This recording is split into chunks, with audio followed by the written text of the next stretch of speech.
Hello, hello, hello, everyone. I'm back. I'm going to be starting off a new series here, taking a three level one characters, seeing how far we can go with them. We're going to be using a Necro, a Druid, and a Mage. We will be using Mercs, and it's all going to be self-bound. The only thing that I will be giving these characters is some bags to help them out. But gear wise, everything's going to be self found with this crew. I'll be running through some quest lines and taking suggestions on zones to go to that you might want to see. And we're just going to sit back, chill, relax, and have some fun with this trio.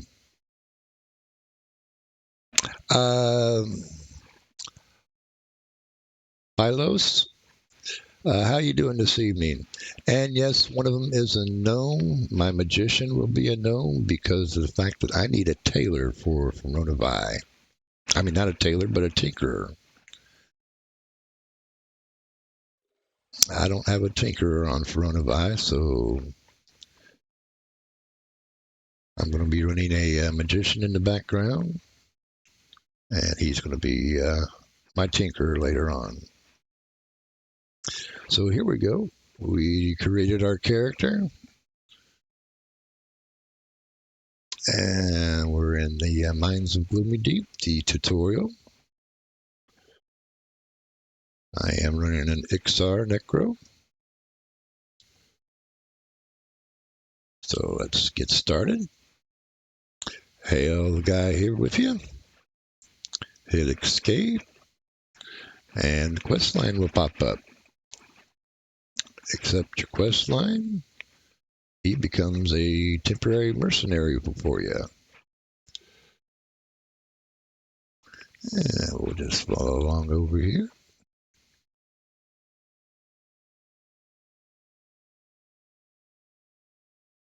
And now we need to take out the jailer. We finally have some spells here. Excuse the mess. I copied a UI from another character.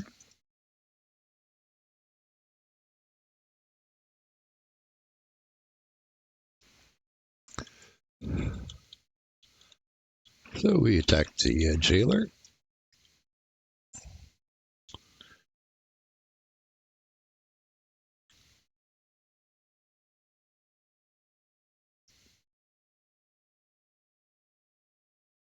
And the jailer is dead. Let's see what he had. Here's your advanced loot window. You can click apply filters. Or if you want to, say if you're running a raid and don't want the loot to be automatically rolled on, say that you can't use it, always click the apply filters. And as you can see, you're not on the roll. So loot this.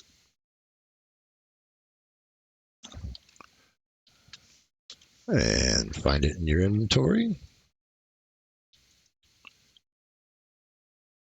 And give it to your little temporary mercenary. And then hailing. And off we go.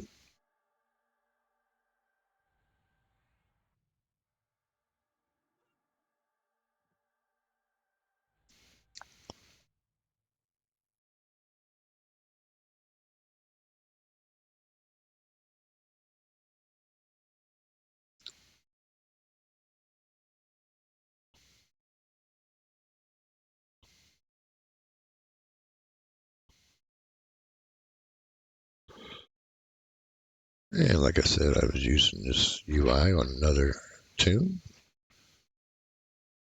I believe it was my Rogue.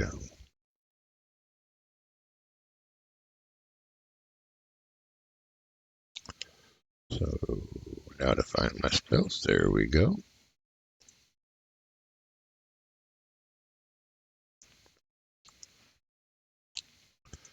Sorry for the pause here. Just had to get my spell bar back up.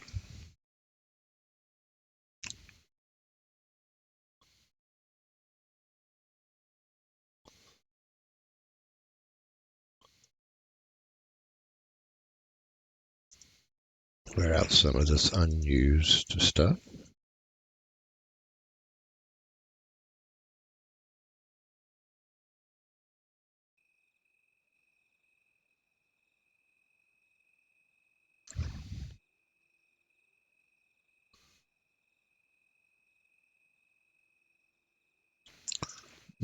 Okay. Now that I've got my I'm over here too. Now that I got things situated a little bit here, we can continue. You will see in my group window that the rest of my group is in another zone. They're up in POK. I've already been through the first part of this with them, so they're just waiting for me to catch up. What we want to do is we come up here and hail ours, and he wants me to go find the weaponsmith and talk to him. You can hit the find button over here if you want, if this is your first time and you don't know where he's at.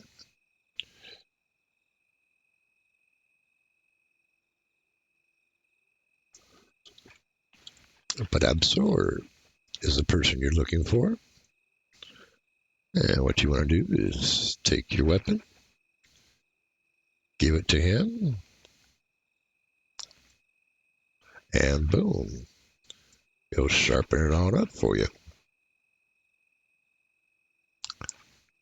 Next, we want to Valara to learn about armor. So we come over here to the kitty cat, hail her, and she'll give you some arms. Put those on. Come down here to your chat window, and as you can see, you have a blue text. Click on that, and that will end that task. Next, we'll look at maps. For this one, you want to come on over here. This is at the very beginning.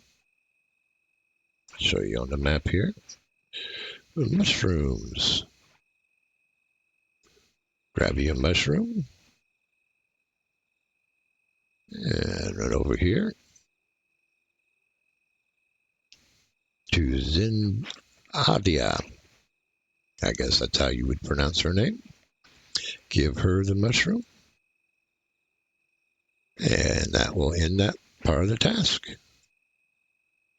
And now while we're here, we'll just head over here to the scribe. Scribe Farquad. Hail him, and he'll give you tasks for achievements. Hit accept, and then hail him again, and go through the prompts.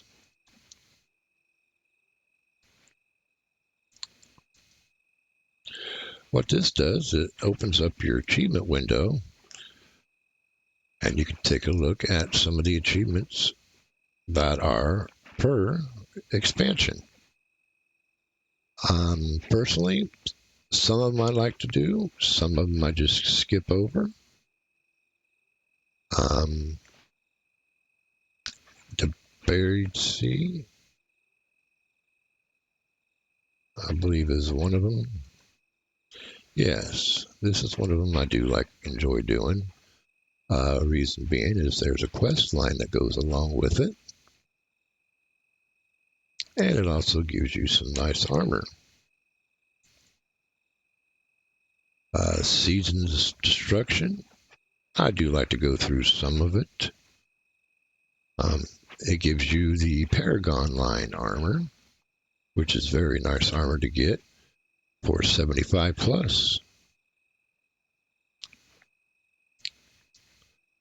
Mainly what I look into is your hunter quests.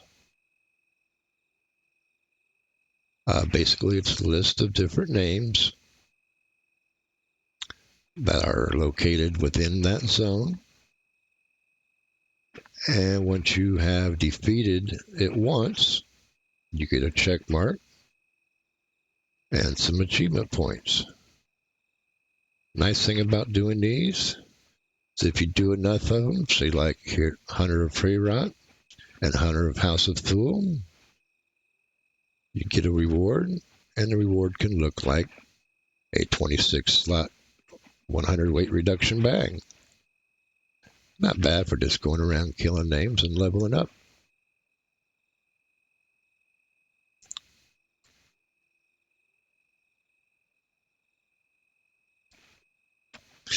So, following along our basic training quest, we'll come over here to Raitan and learn about spells.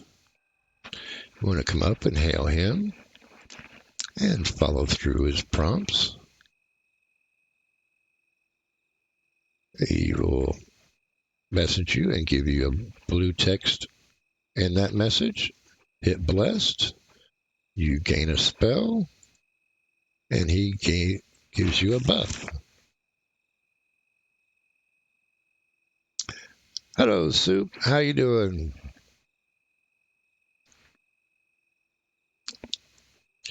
Just mem the spell.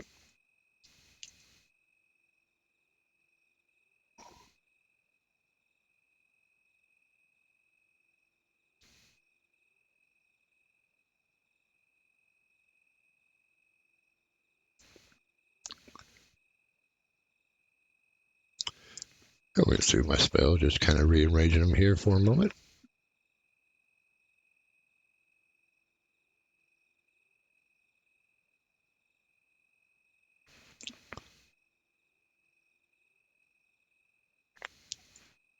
Once you mend your spell, go through his windows here to complete the task. Next, we're going to learn about chatting. I'm going to come over here to this halfling, Prathon, hail him, and just follow through his prompts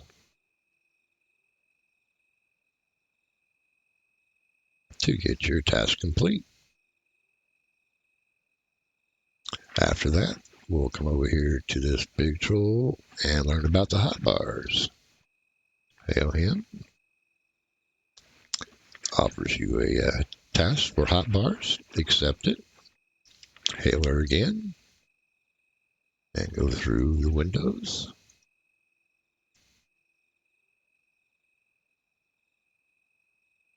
And they give you a request reward of Blessing of Swiftness Run.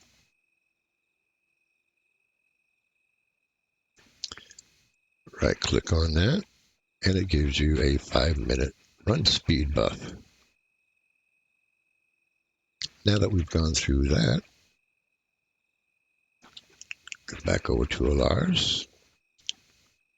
Hail to get your Cobalt Charm.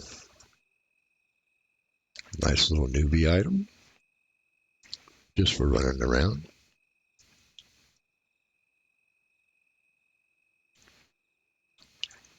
Now you may be saying, well, why didn't you get your merc over here to Mercenary Liaison? And unfortunately, I don't like human mercenaries. So what I enjoy doing is going ahead and leaving this for a moment.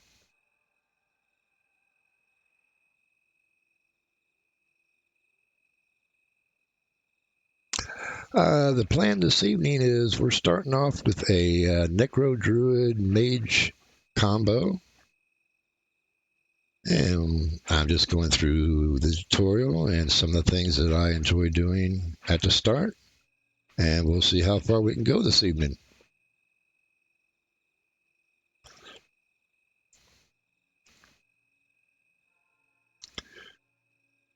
So here we are at Crescent Reach, heading towards POK.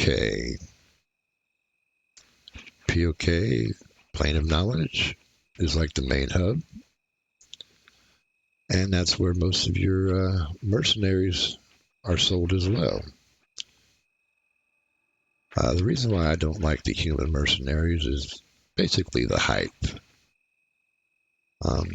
I prefer the short races for mercenaries. That way I can see over them.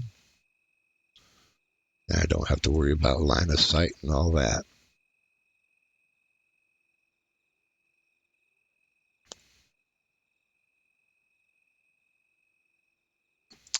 So we'll just run our way through here.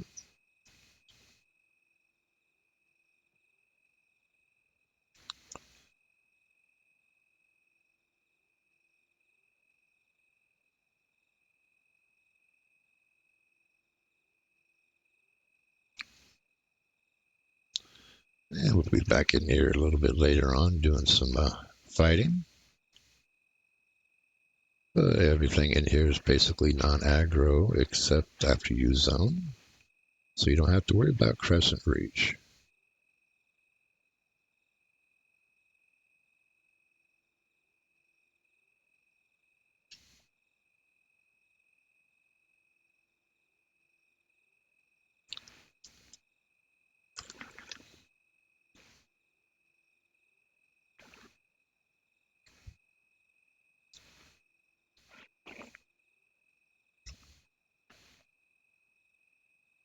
Now going through Blackfire Moors, it is a higher level zone. Low teens here towards the beginning.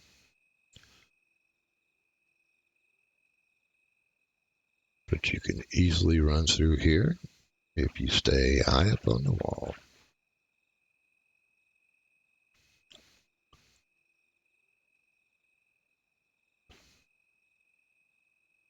And the POK book is right around the corner here. Click it.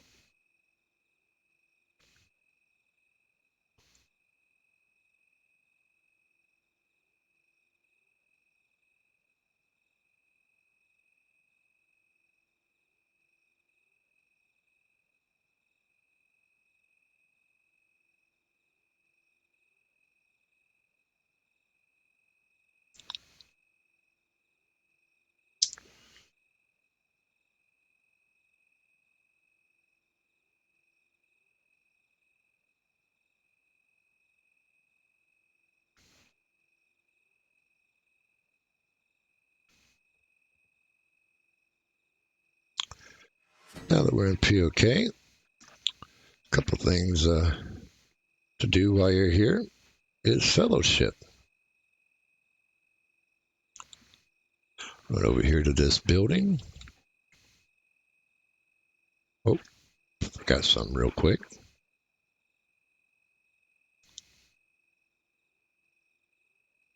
Got ahead of myself a little bit. This person here, tutorials. Hail her. And she has several tasks that you can go through to kind of help explain a lot of things. One of the things that we're going to look at right now is fellowships. So we'll accept that. And also the bazaar, tricks and trades.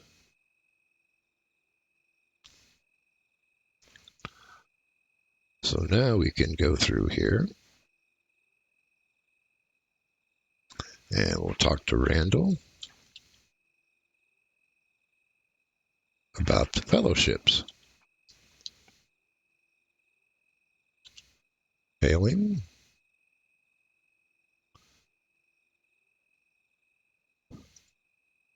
And then kind of click through as you're reading to complete the quest.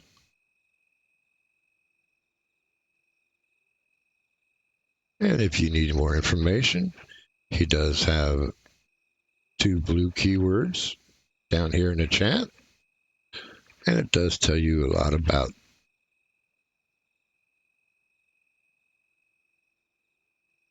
how to create a fellowship and how to set up camps and all that.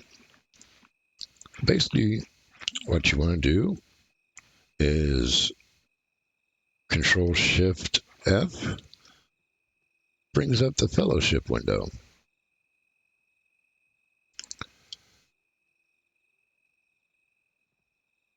And what you'll need is the fellowship registration insignia.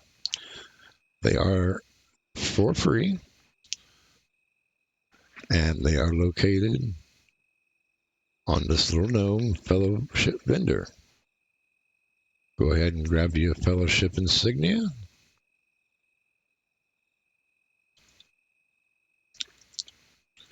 And then hit create.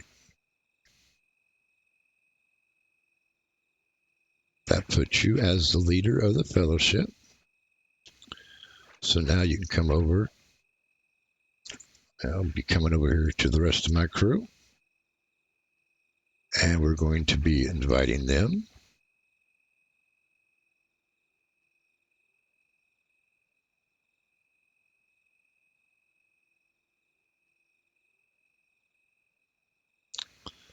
Sorry for the pause. Just switching windows.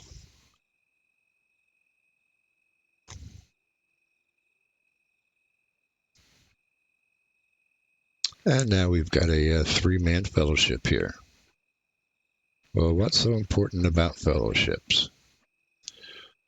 Well, one of the main things that you use the fellowships for is to create a campfire. So in your fellowship windows, click the camp tab and hit refresh. This gives you the campsite that you can make. Click that, create camp, and boom, a little campfire lands. What that does is it actually gives you a teleport spot. So say if you're out and about running and you're doing other things, we'll come over here a little bit. And now you want to go back to the rest of your group to go finish adventuring and stuff. Click your fellowship and boom, it teleports you to your campfire. It doesn't matter where your campfire is at. Say your campfire is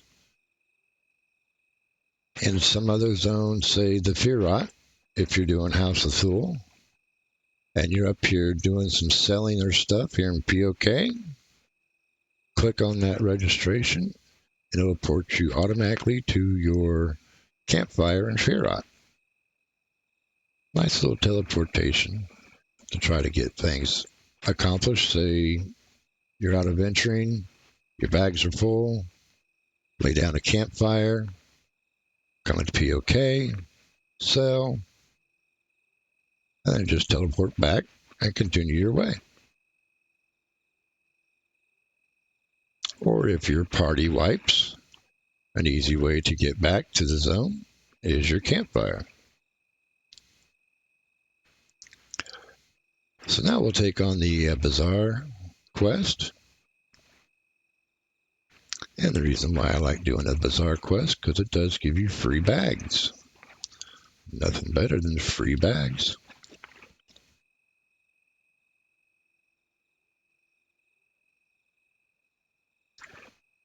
Hey, not a problem at all. Yeah, a lot of people don't know about the fellowships and how it works. That was just the basics of it.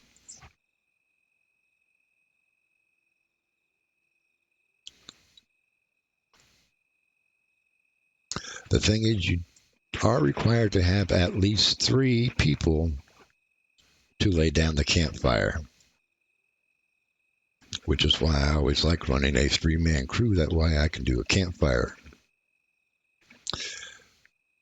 So the Bizarre Tricks and Trade.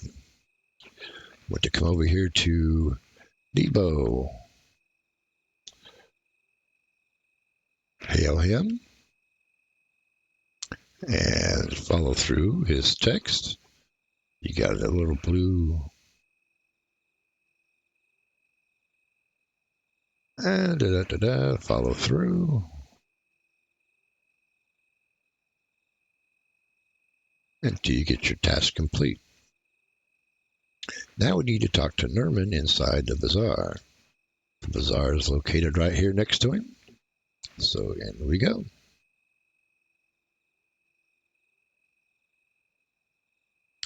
It's a bummer you do only 2 boxes. That does kind of do away with the fellowship a little bit. But you could always create a free account and just have it running in the background.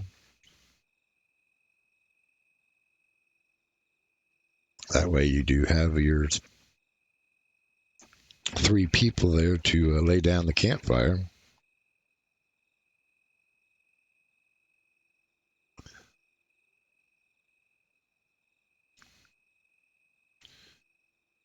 And then we'll come up through here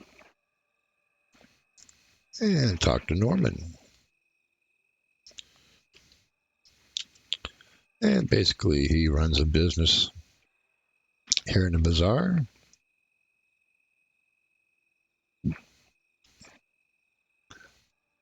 And basically, he wants you to go talk to his employees.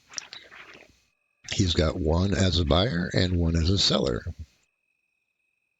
Yes, you can set your person up here in the bazaar in the Blue Griffin Hall, and you can buy stuff off of players that are willing to sell.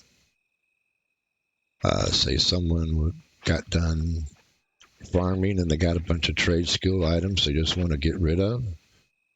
You can always set up a buyer to buy those trade skills items for cheap, and then either turn them around and sell them in the bazaar for a little bit of profit, or use them as needed. So we're looking for the Blue Griffin Hall.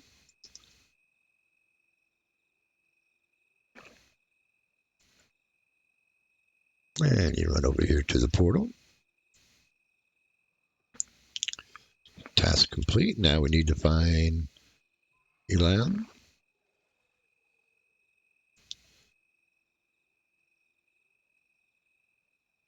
And chat with him. Follow through the prompts.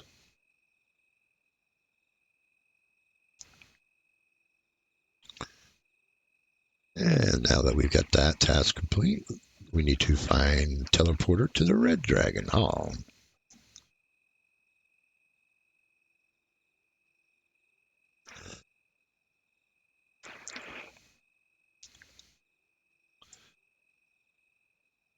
Blue Dragon, or the Blue Griffin, is normally set up for your buyers, where the Red Dragon is set up for the sellers.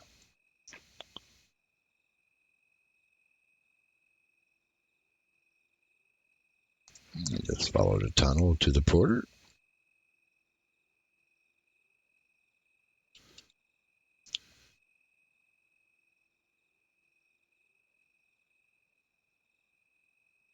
And then we'll come up here to Helena, and that's her, Norman's seller.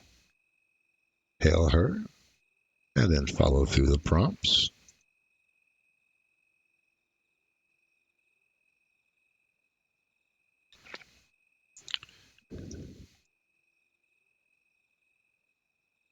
Now that we've got the general idea of where the buyers and sellers are, how do you become one? Well, it's very simple. First, next to the Red Dragon tunnel is this merchant, Takrama. What you want to do is you want to go down, scroll all the way down towards the bottom until you see Trader Satchel. This is the satchel that is used to sell items. Unfortunately, I don't have any money, so I can't get one. But what you do is you have this Trader Satchel on you, place items in it that you'd want to sell.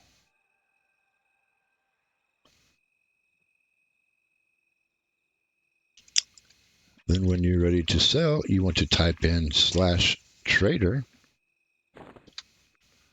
and this brings up the bazaar window. And usually you'll have a list of items that you have inside your Trader Satchel located here. You click on that item, you come out here, and you can set the price of what you want to sell it for. Once you've got the price that you want, hit set price, and then add. What that does is it will now say, hey, I'm selling this item for this much plant, and it will be located in your bazaar window. Well, what if you want to come up here and you want to buy something? Well, you type in /bazaar. Yes, I do this quite often, so I do have a macro already set up.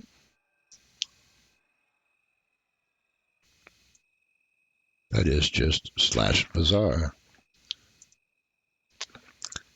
Then what you can do, if you want to come up here and say you're looking for an upgrade, not necessary, but put your race in, because there are some armors that are race specific. And then put your class in, because most of your armor is class specific. And then you can go by slot. Say you want you want new arms. Your sleeves are just not working anymore. So you got your race, your class, your slot. You hit find items, and the list comes up of what all is available that go into the arm slot.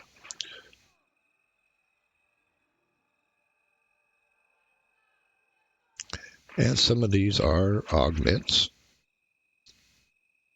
As you can see, this is an augment for level 100. But what if you're just looking for actual sleeves themselves? Oh, they still have them. You just got to shuffle through. And if you're free to play, you can't use the prestige, so you can always mark non-prestige and still be able to find what you're looking for.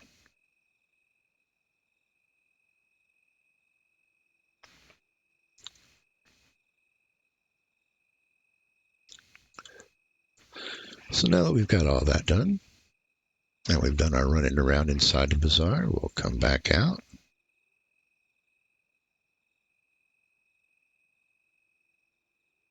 And talk to Nebo again.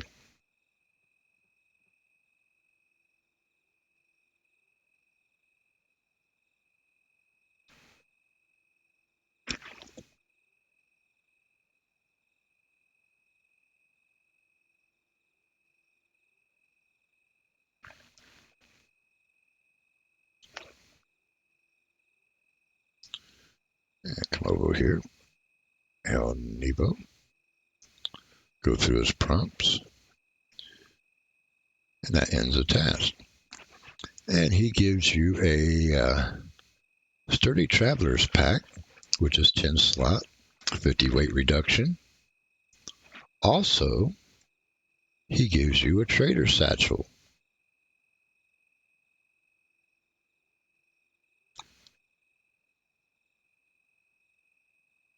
And now that we've got that all completed,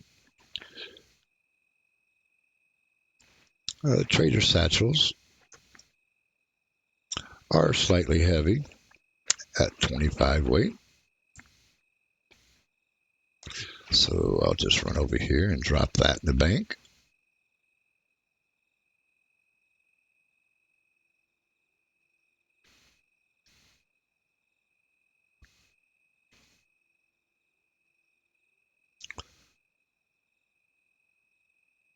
And the guild summons, I'll drop in there also.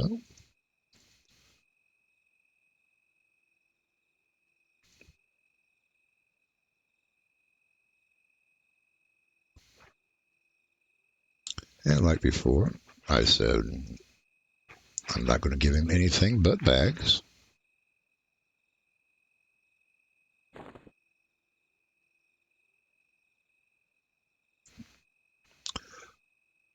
But I will also give him a mount.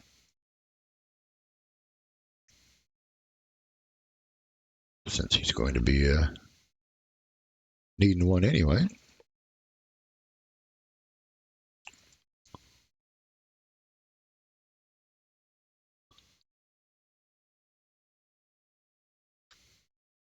Let's trade this stuff out.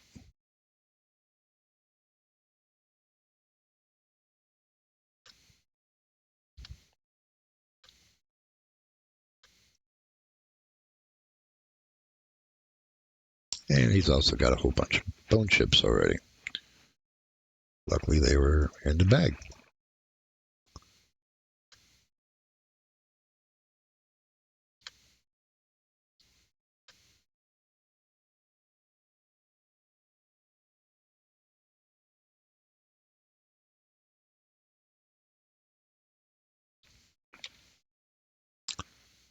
The nice thing about these mounts is they also give a buff.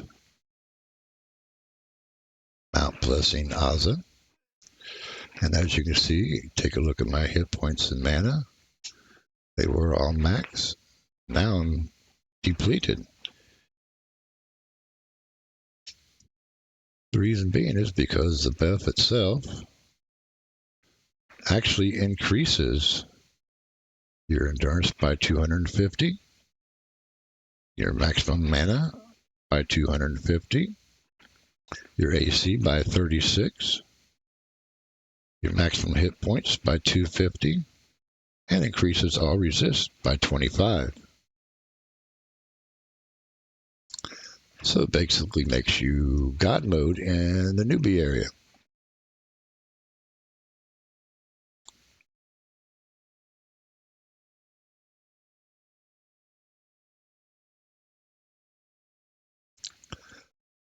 And now to upset some more people out there viewing, sorry about this. But like I said, I do like to use small races as mercenaries. And who doesn't like smacking a gnome around? So I come over here.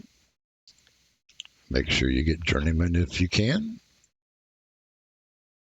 And we'll hire a healer.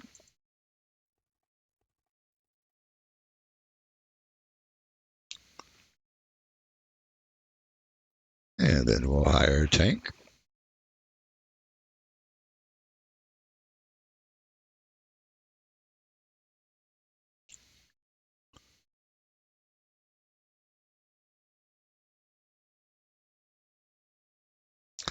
Oops, it's not letting me do that. Let me suspend one of these other mercs here. My bad.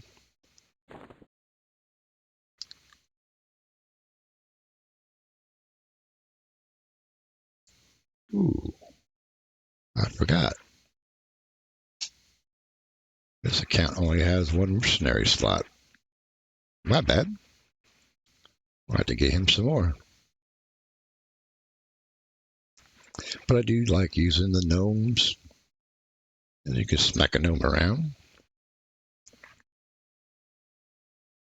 And then I also like to come up here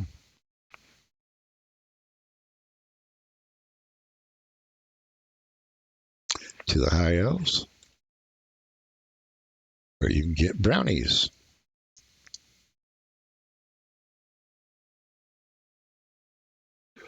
Brownies is a rogue mercenary.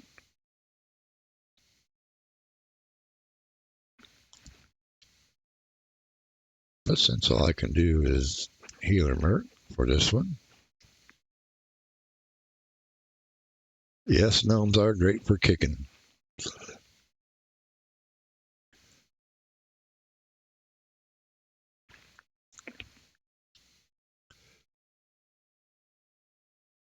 We do like kicking the gnomes.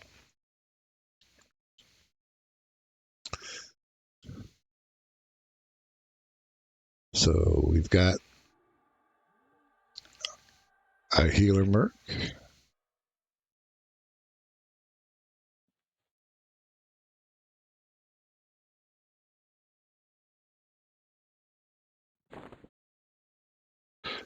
Concerno is running a brownie. And Indica will be running a tank. And as soon as I'm able to summon that up, we'll get going. We've got about 2.5 minutes on that.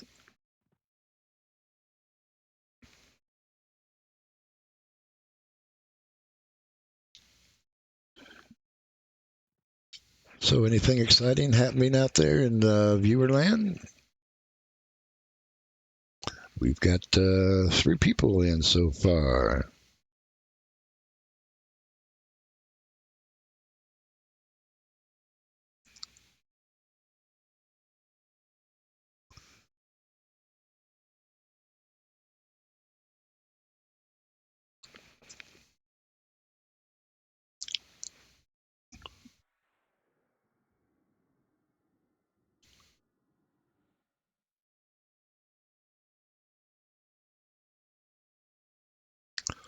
Foraging for maggots and ocean green hills. I've got some extra in the bank if you need some.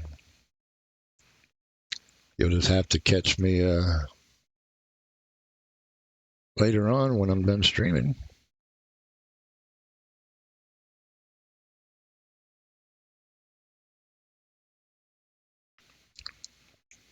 You got enough pine cones also?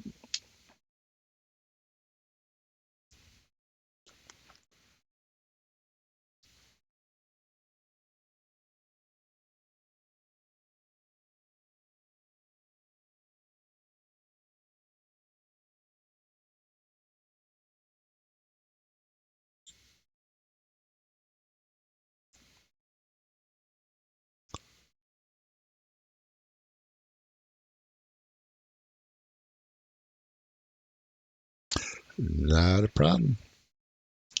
Just let me know later on.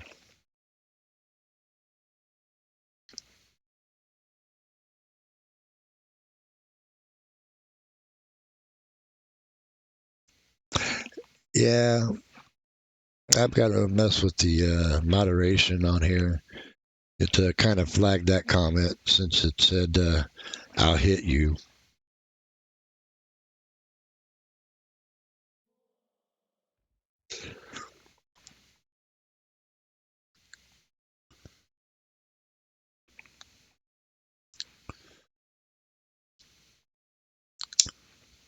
They thought somebody didn't like me and was going to hurt me.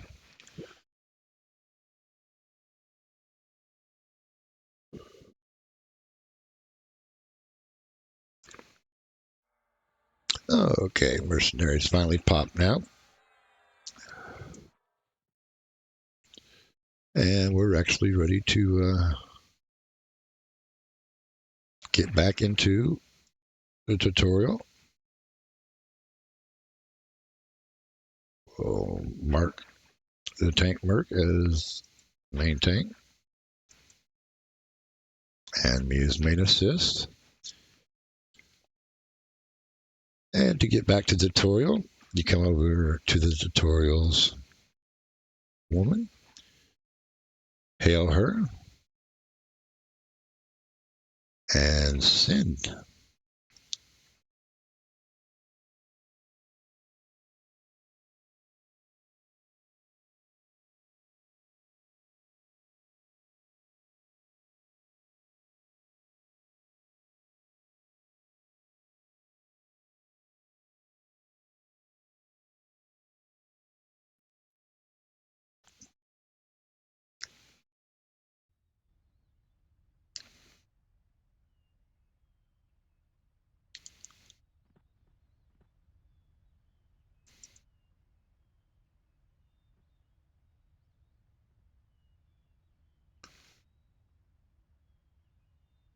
Let's make sure they're all auto following.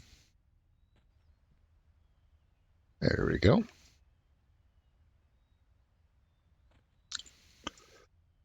Now we're back and ready for the adventure. So first we want to start off with the guard here.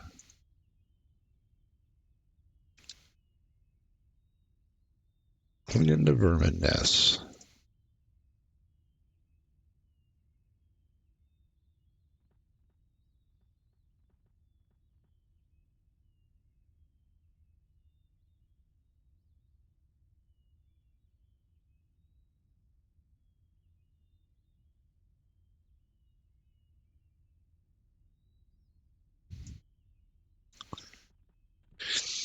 And basically all it pertains to is going around, killing some rats, some bats, and destroying some nests. So we'll be doing this on all three.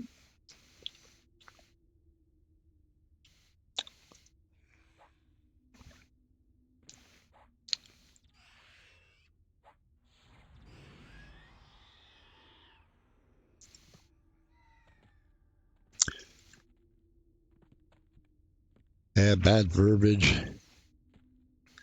It happens. But I went ahead and accepted it, so it's all good.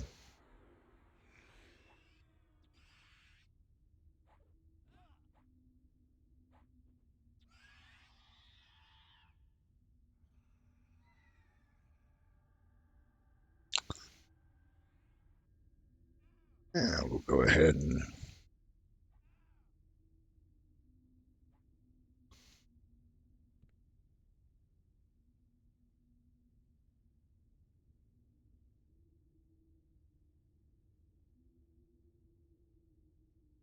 I guess we're not going to open that one since I guess they did.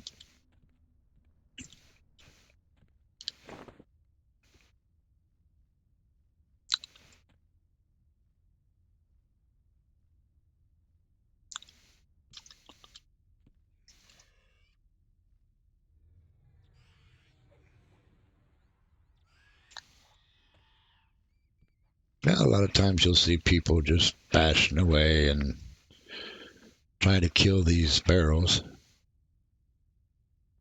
But actually, if you make a /open button, you can just open them up. And you don't have to worry about all that trying to beat it up.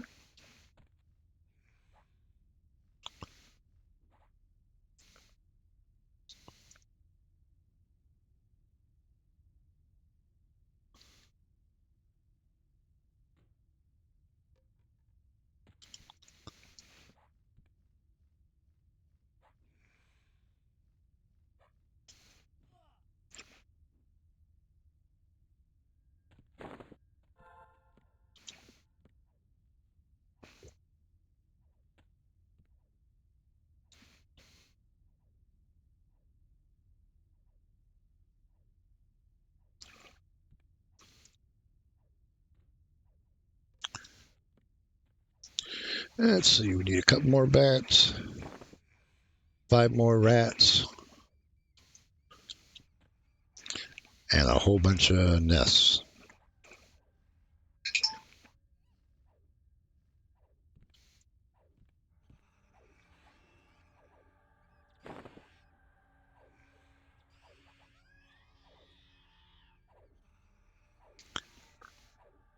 Welcome to the world of 3 boxing.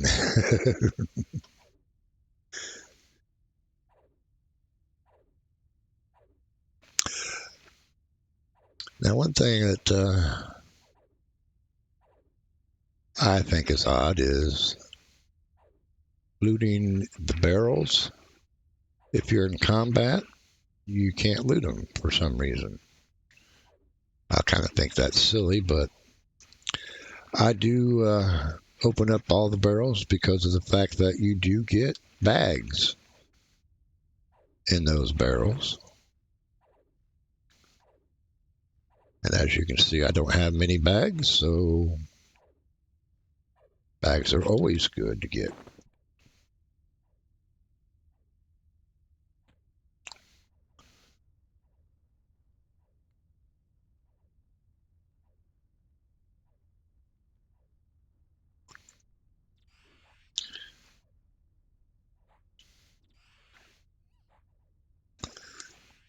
So what you going to make on that third account?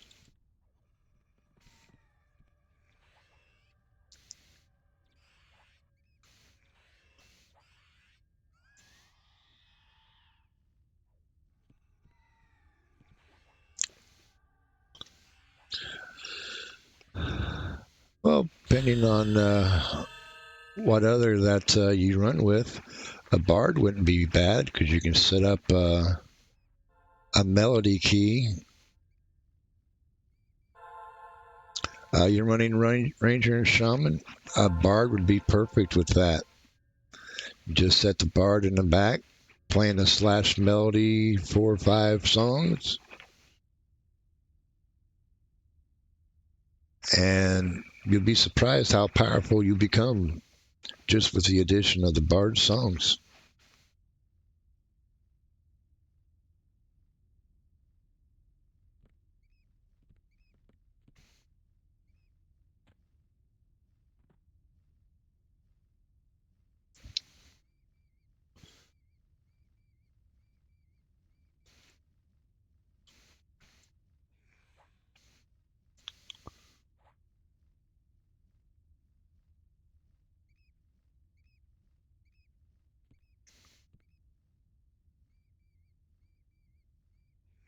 Yeah, try that Ranger Shaman Bard combo.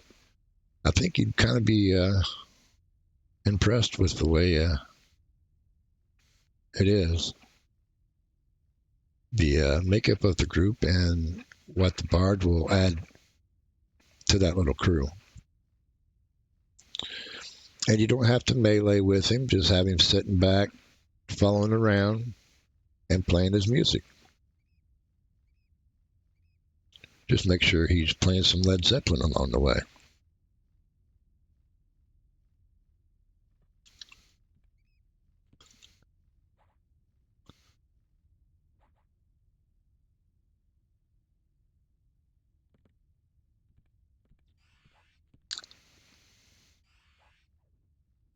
Yeah, Shaman's another good backline. Just make some macros and him.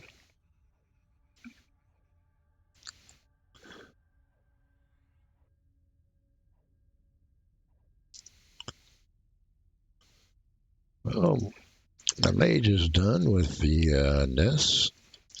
So now to get my druid done.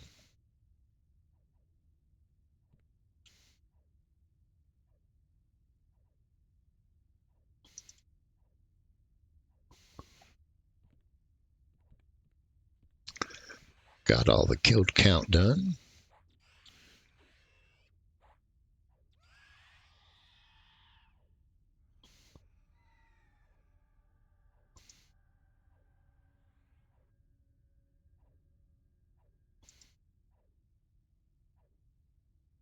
Oops, something I forgot.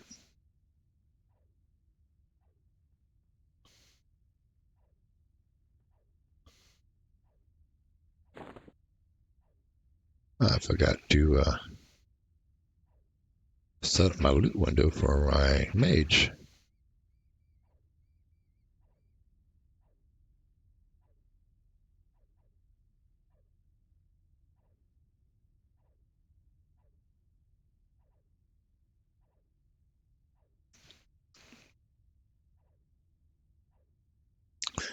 He wasn't getting any loot, which means he wouldn't be able to buy any spells.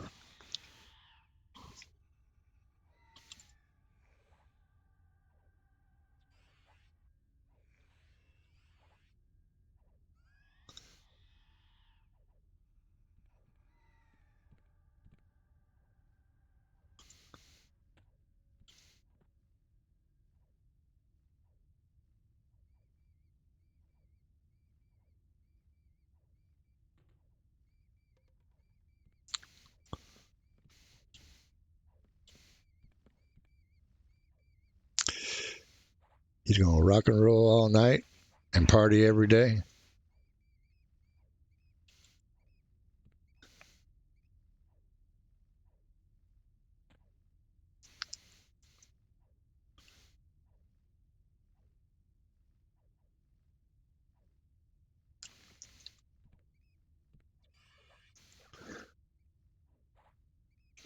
Now he has to sleep sometime.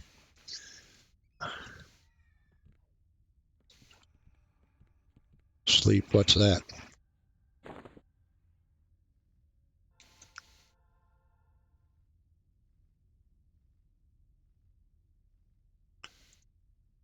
Well, the Drew is done now with the discs. Now it's all up to my Necro.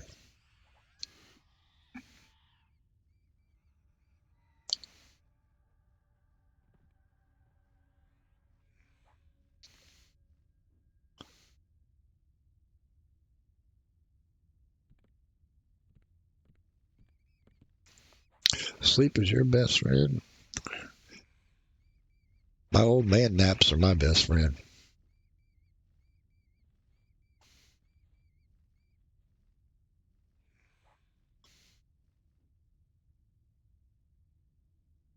So I can completely understand.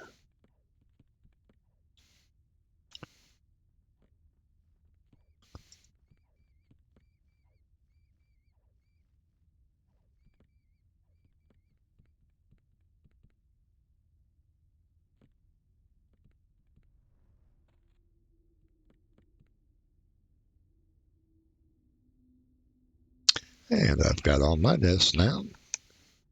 So we'll head back.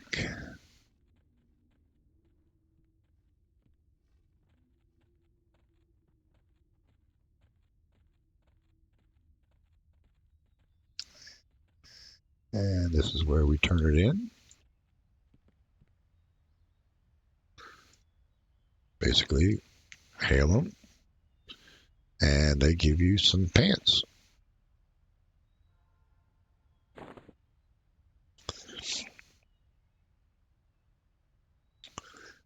Playing in a recliner, huh? I'd definitely be falling asleep during if I did that. I'd be getting too comfy.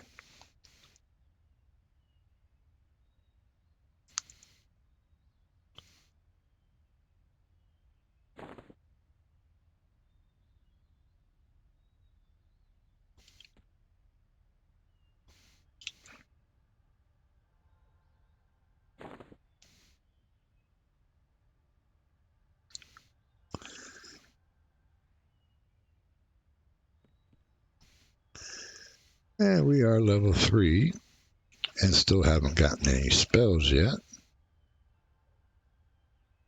Basically because we haven't made much money. Let's head to the merchant and see what we've got.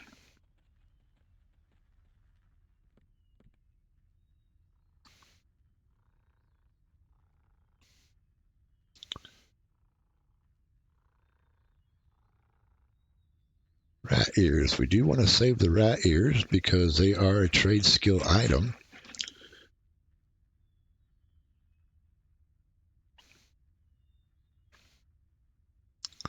And we do want to save the arrows.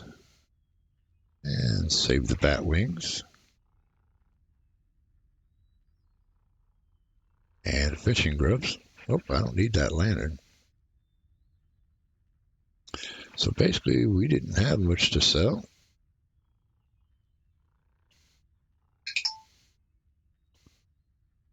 Let's take a look at my druid here, see what she's got. Ooh, she got a bow.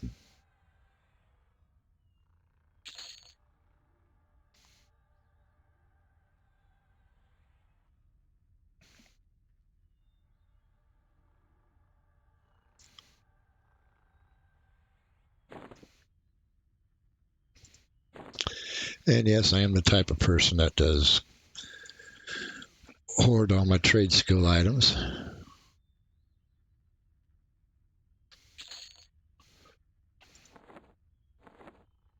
Only for the fact that I do enjoy doing trade skills in this game, which is something that we will get into further in this series.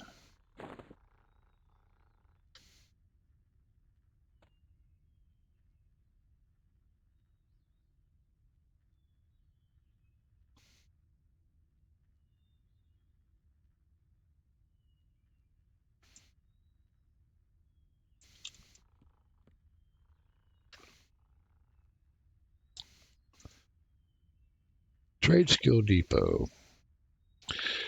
That is one of the best things I think that they added into the game.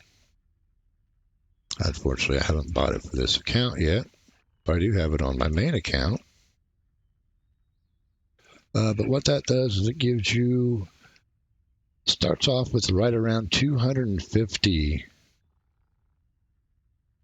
slots that you can put trade skill items in, so you don't have to carry them around in your bank, or once your bank's full, be carrying them around on you. Or like we did in old school, we'd have like 3 or 4 different tunes on our account just to hold the trade skill items and stuff.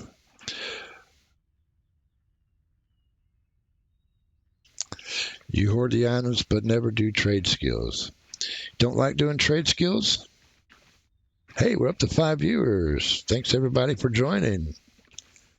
Feel free to say hi, chat away in the chat, ask any questions you'd like.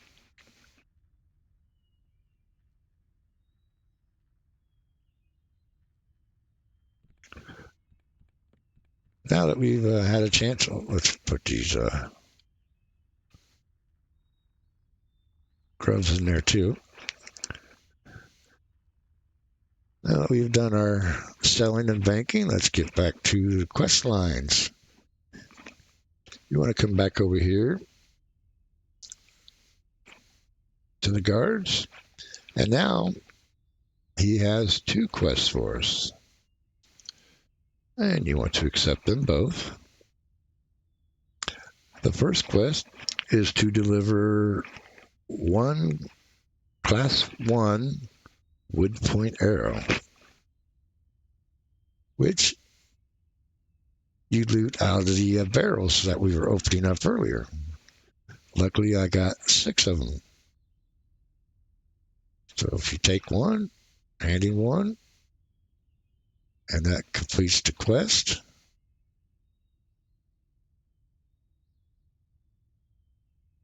And he gives you a quiver. Now, I can't use a quiver because I don't use a bow and arrows. So that's something that I can sell for a little bit of money.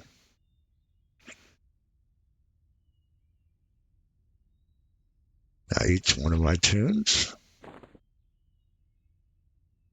is going to need an arrow.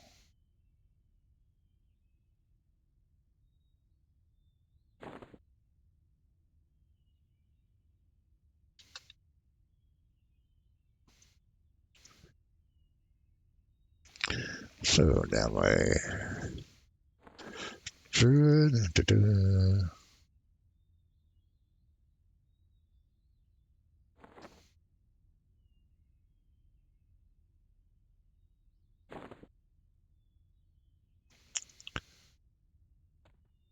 And then the mage.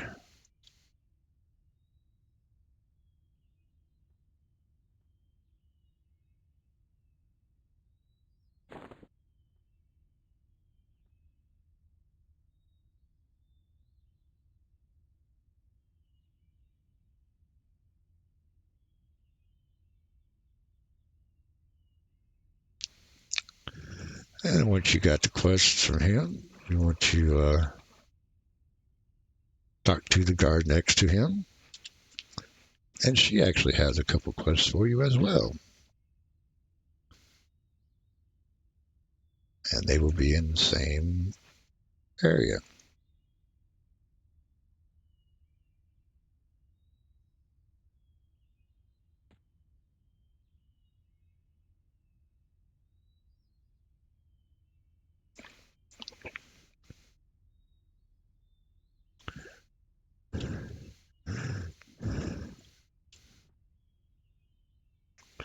Yeah, let's make sure they're auto-following. Oops, I guess I didn't get the druid. There we go. Now let's go kill some spiders.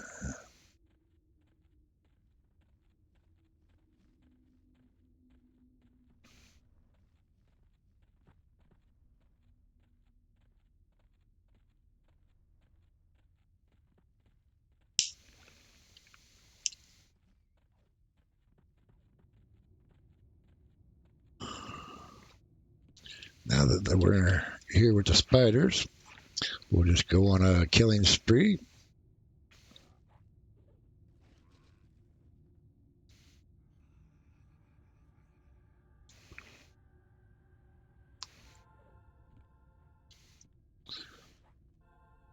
I mean, who doesn't like going on a spider killing spree? Nobody really likes spiders, do they?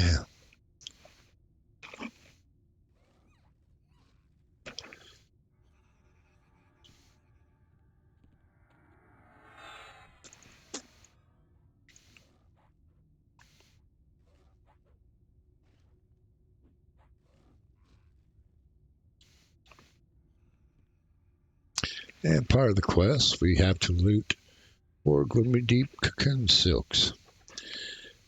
Here are the cocoons.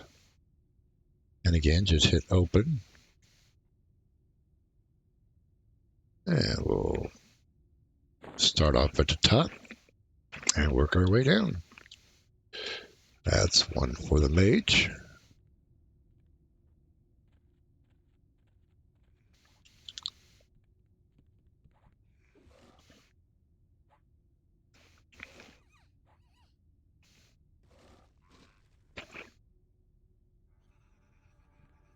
And since I haven't gotten any spells, I really haven't set up any macros yet. So they're just basically following around getting free XP.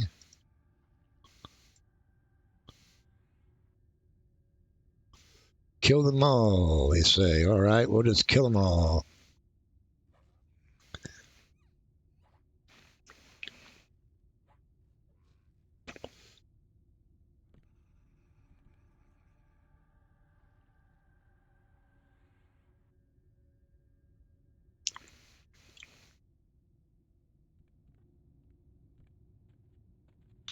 Quick question while I've got some viewers here. How's the sound doing on your guys' end?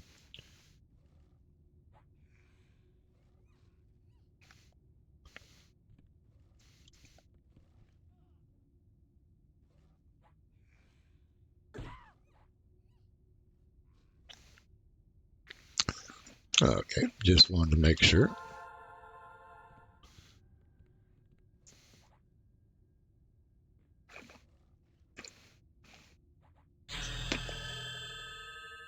Ooh, ding, 4.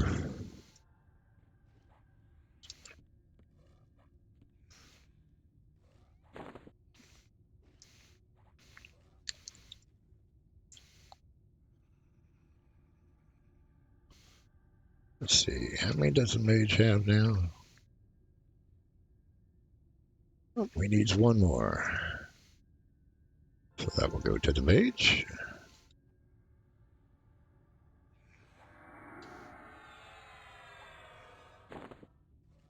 Yeah, our quest only requires us to kill 12 of the spiders, but I'm like you.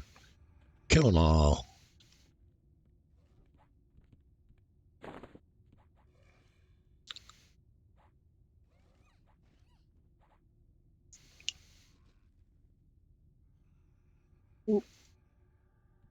And that guy's down there. We need to kill him 3 times, so.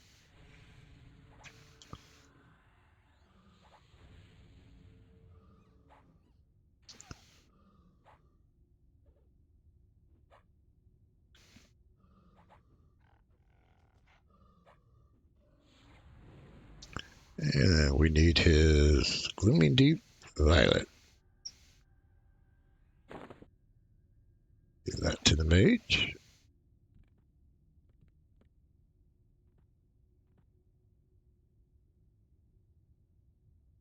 Where is this? Nope.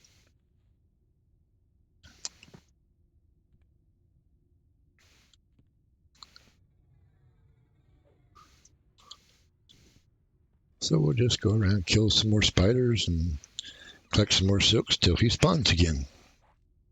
Excuse me. Ooh, we have some Crew Defiant plate boots. Unfortunately, we don't have a plateware in the group.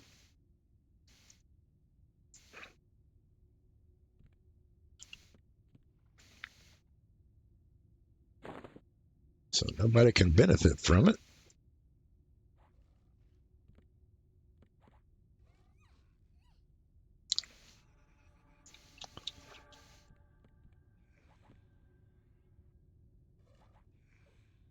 So I'll most likely be ended up vendor trash.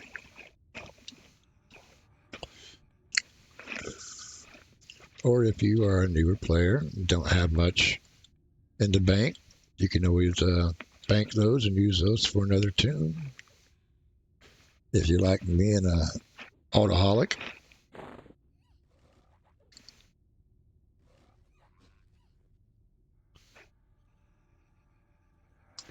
Ooh, lurkers. We need to kill 4 lurkers.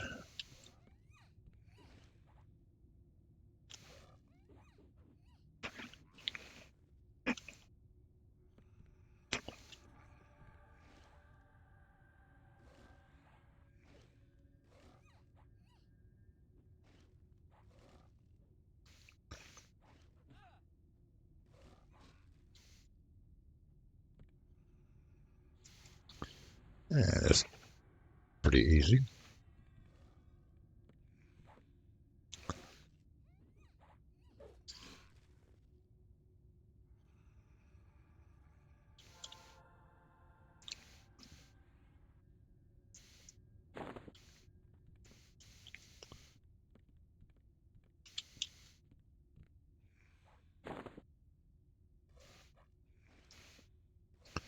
Yeah, we'll continue to kill these. And we'll get through this room here. Task complete. Let's see how many more the druid needs on those silks.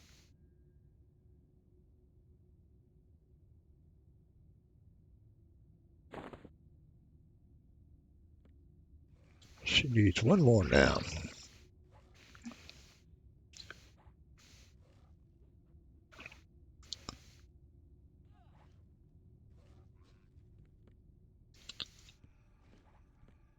One thing I would like to state, um, every Saturday evening around 7 p.m., um, I am over on Fezzelwig's forums. We do a live stream on YouTube. I'll try to remember to put a link in the description for the YouTube video. But if you just go to YouTube and look up Fezzelwig's forums, you'll find me there on his live stream at 7 p.m. Eastern Time, or as he says, New York time, if it makes it easier. We are up to a level 85. Not for sure what we'll be doing.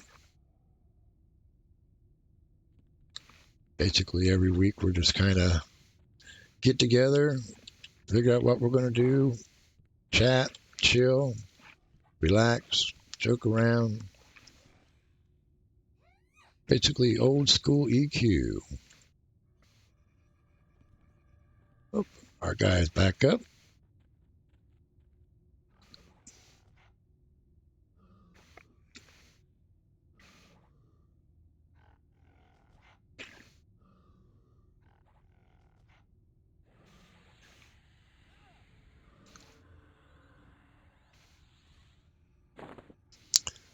So yeah, if you are looking for some YouTube content, he does a lot of instructional videos on Everquest. I've been working with him a little bit. He is getting braver. He's been going places he hasn't been.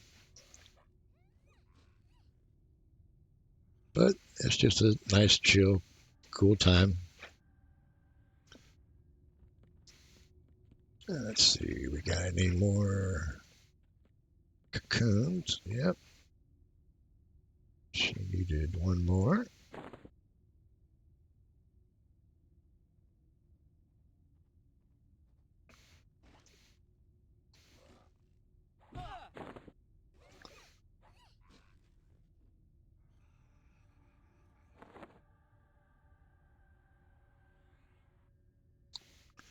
And we do have a pair of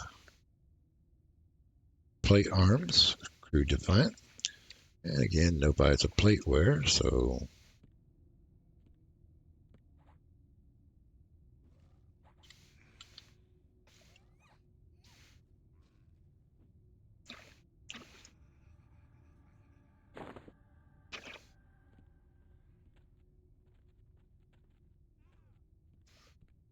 he's over here, so I'll just let this island be. Don't want to disturb him.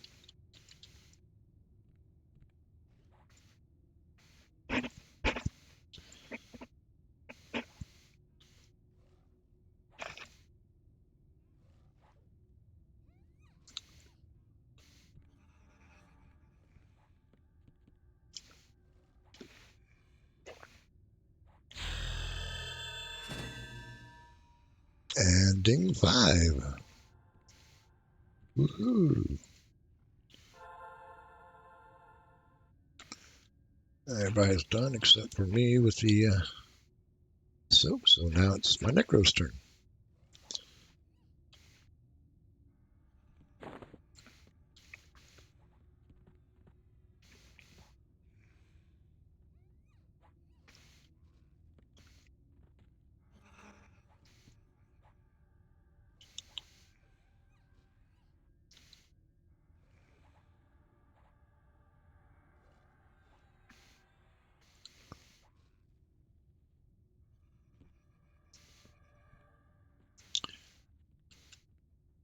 As you can see in the loot window, we are getting a lot of silks.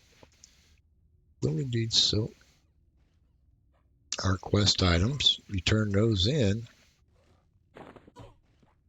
to the armor person,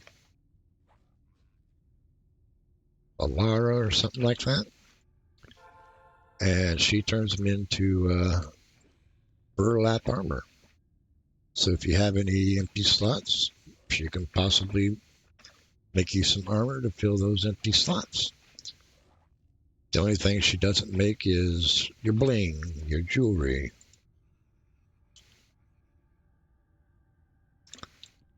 Our guy's not up yet.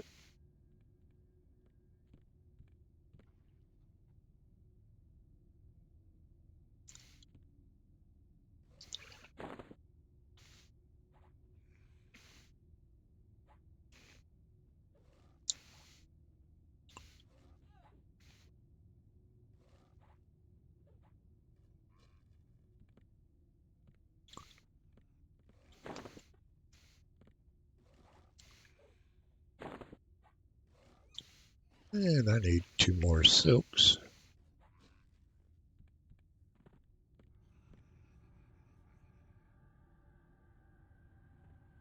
Now I need 1 more silk. Now you might be asking why I'm not killing the named queen up there. Well, she is for a quest. I just haven't been able to get that quest yet.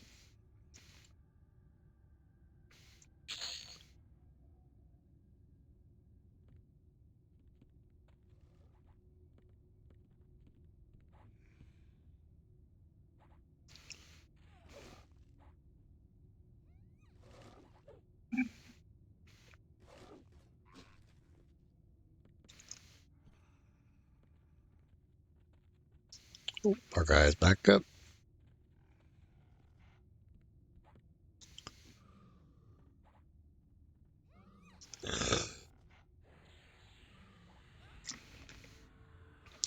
And let's kill him.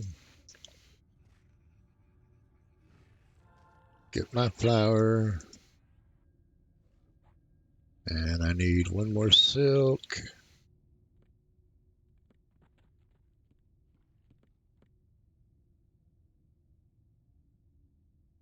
Which we got now. So now we're ready to go back and turn everything in. Oh, that one didn't roll out. Everybody else's bad luck. That comes to me.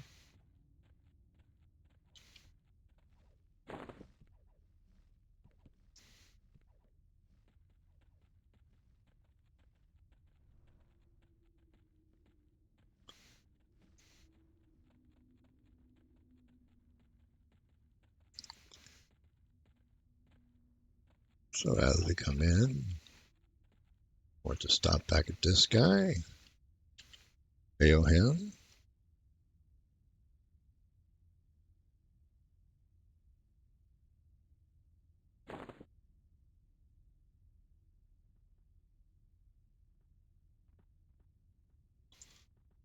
Then come over to the map lady.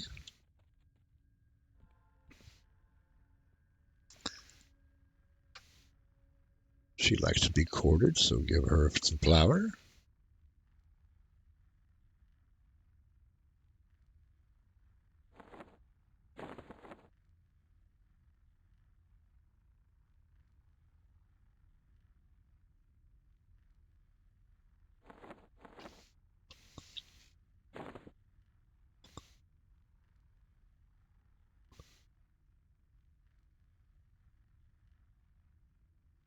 Okay, all three done with that.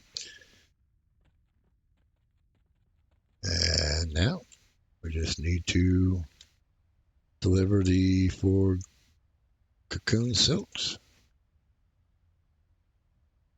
And boom, we now have a chest item.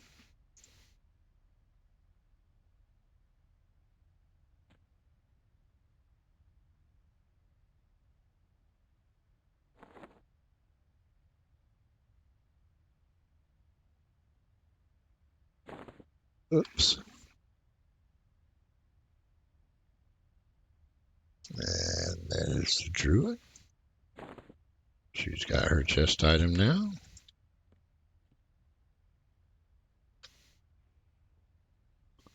And the mage.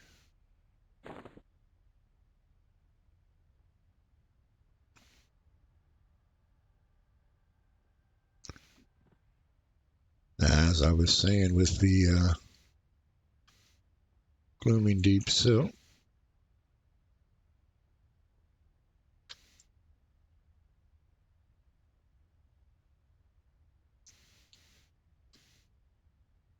if you take the glooming deep silk, hand it to her, she does make armor pieces out of them. We had 4 pieces. She gave me a wrist, 2 wrists, a hat and gloves, or a hat and feet. Not bad. And I do believe we got more. Yeah, the druid got some. And she got shoulders and a back piece with the 2 that she had. And let's see what the mage got. He ended up with 6. He got a neck piece, a back piece, a couple of head pieces, hands, and a wrist.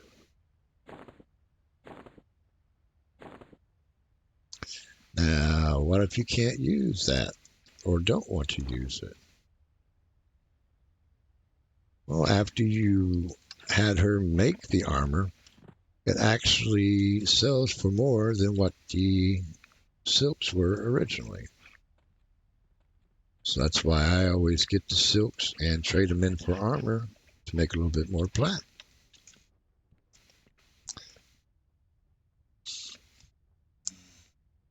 Take them off follow. And let's get some spells here. Because now that we got some money, we don't need the quiver, so we can sell that. Don't need the arrows, the legs, the hat, the feet, eyes.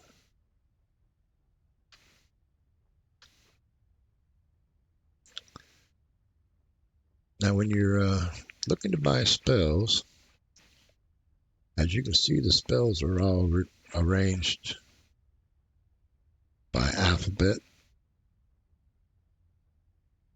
But that doesn't really help because then you have to search through here to find out your spells.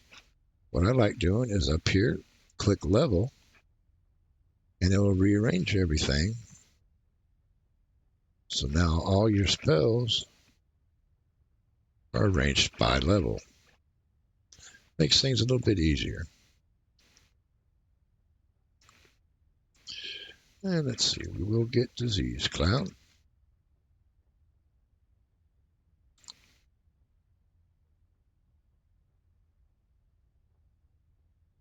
Life Spike, Clinging Darkness, Poison Bolt, Burying Corpse,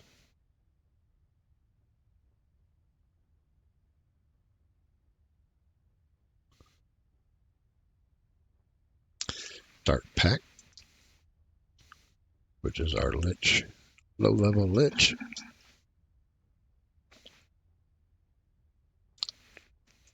Now, at first, I don't buy every single spell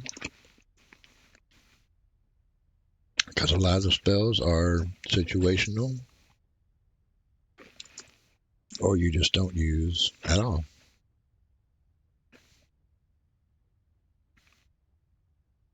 We will get Ward Undead. Dark Empathy we won't use that much. That is our first heal spell. Transfers 30 hit points from you to your target. We will get Gather Shadows, Bone Rock, Lesser Shielding,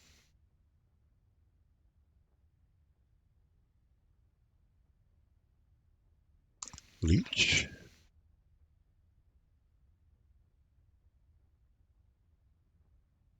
Eat Blood. And that would be all for now.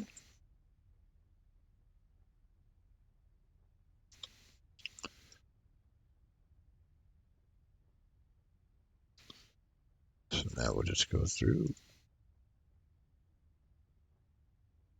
name up our spells.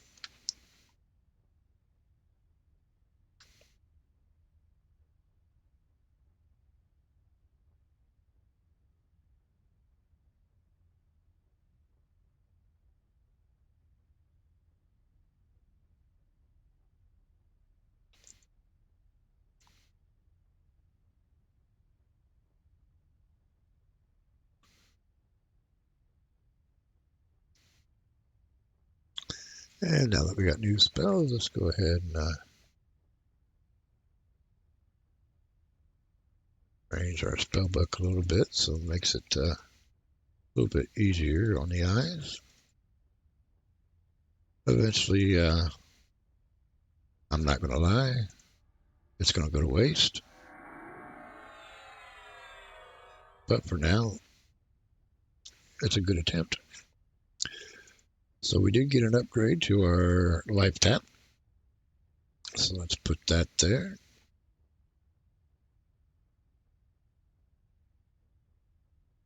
We do now have some dots. More dots, more dots.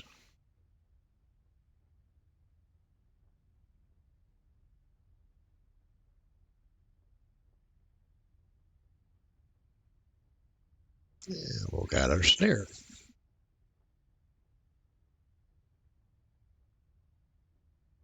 Need more dots. Always need more dots.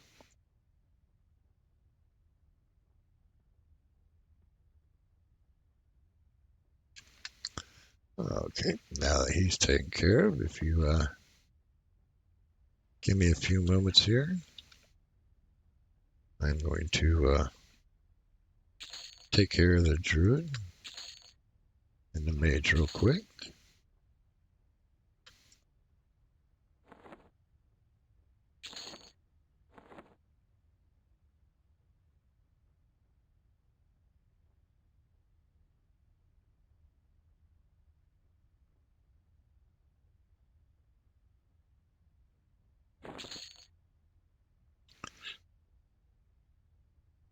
I just realized I never got my druid the fire beetle's eye.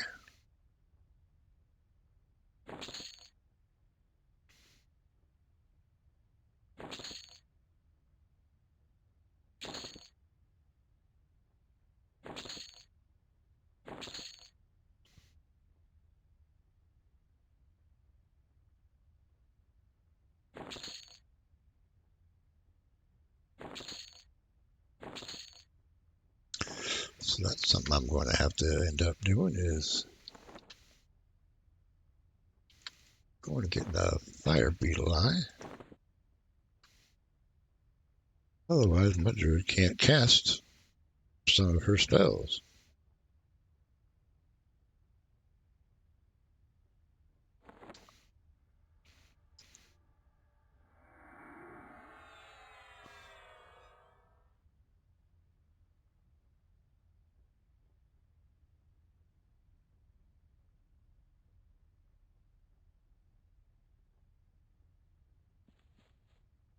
Yeah, I'll probably end up doing that once we get out of here. Unfortunately, they don't drop in here, which I would wish they would add.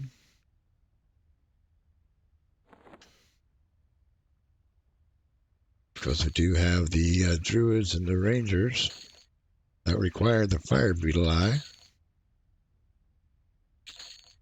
as a spell component, and they don't get it.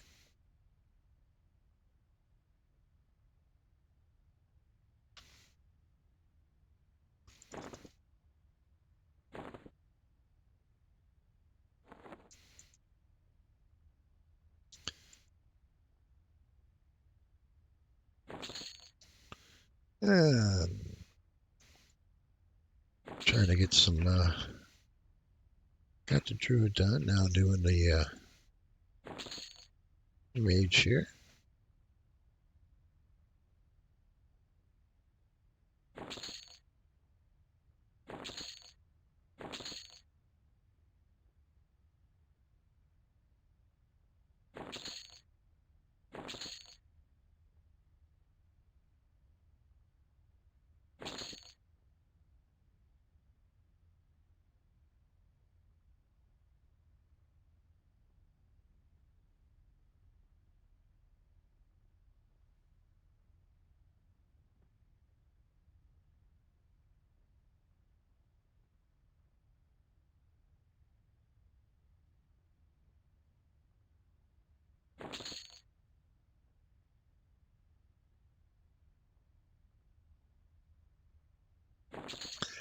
Now in the mage, one thing I have found is that their water pet, I think, is their best one in a group situation. Solo wise, they could be different. I'd probably use an earth pet since it does have the most hit points. And that is if you don't have a tank.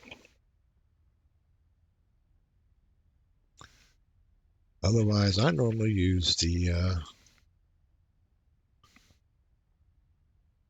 water.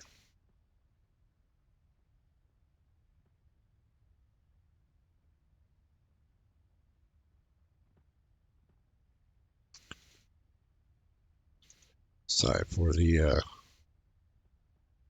pause here on the stream. Just trying to Get my spells all rearranged here.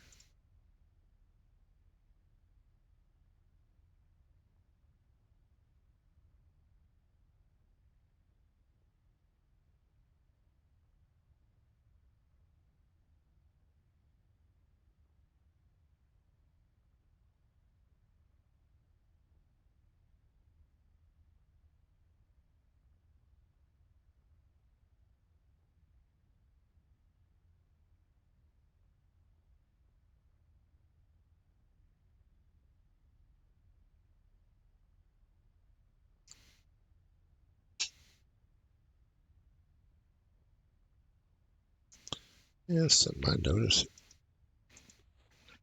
this guy didn't have any malachites on him.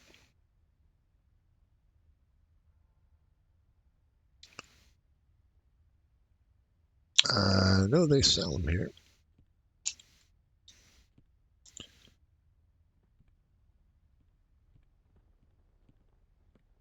Okay, they're on autopilot. Let's check over here, see if I got any malachites over here. Malachites are the, yep, they do. They are the spell components that magicians use in order to summon their pets.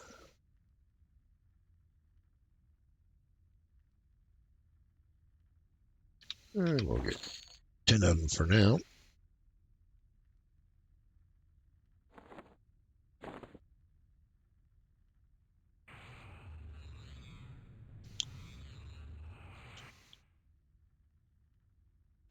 And as mages use malachites for their pets, necros use bone chips. Enchanters use the tiny daggers. Druids get pets also, but do not require a spell component. Same with beast lords. Beast lords are pet class, but do not require a spell component for their pets.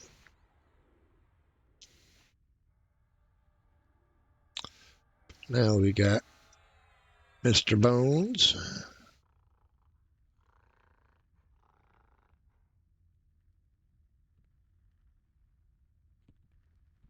Okay, they're auto-following. We got Mr. Bones. We got Mr. Water Guy. So now it's time to venture forth again. What you want to do is come up here to Byron, and she's got the last quest for us for this side. Don't worry, there's more quests in there. And this one is to go kill the queen spider. So let's head and kill that queen spider.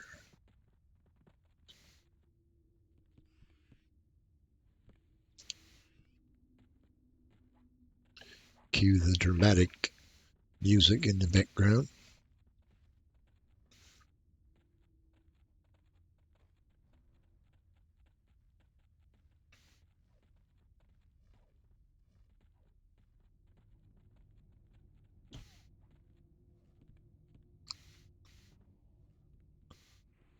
Somebody made a bad career choice and attacked.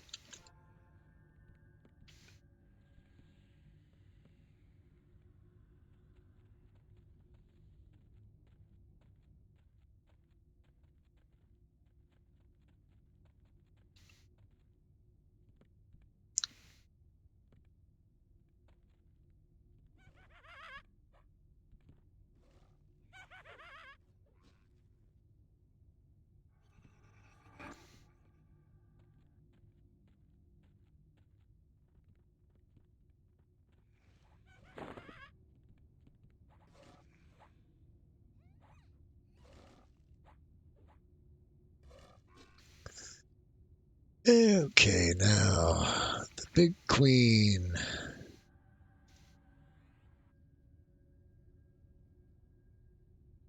Level 7, and we're level 5.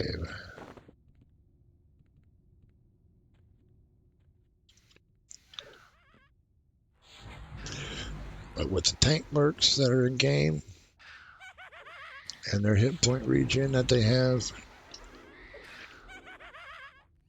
not a problem.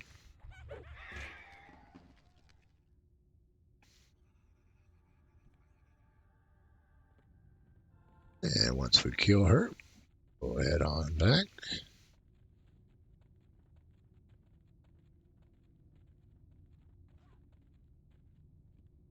But this time it says to speak with Guard Hobart to receive your reward.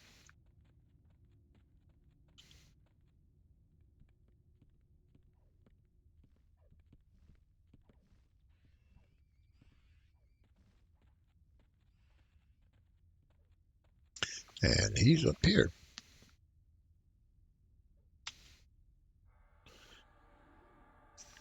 It gives you some healing potions and your helmet.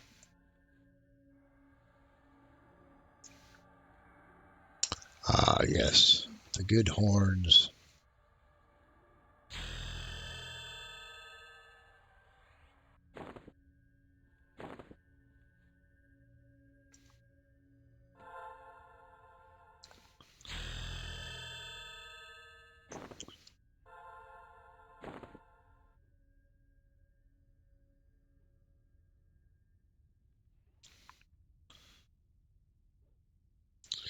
And now that we're all level 6, we'll be able to get the rest of the quest. While you're here at Hobart, go ahead and grab his 2 quests that he has. And then Guard Maddox also has a quest to pick up. So go ahead and get those. Grabbing those on the other tunes.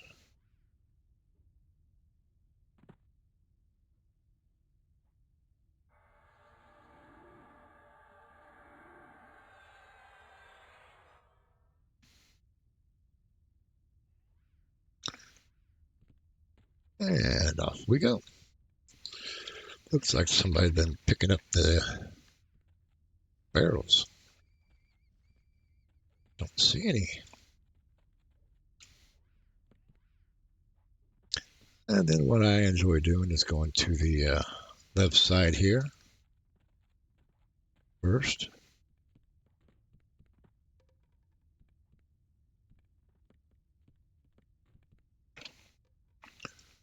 The reason being is because we want to pick up the rest of the quests.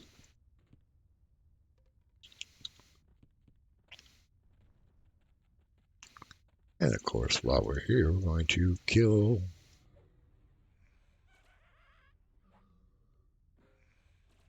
because we do need 5 slave wardens.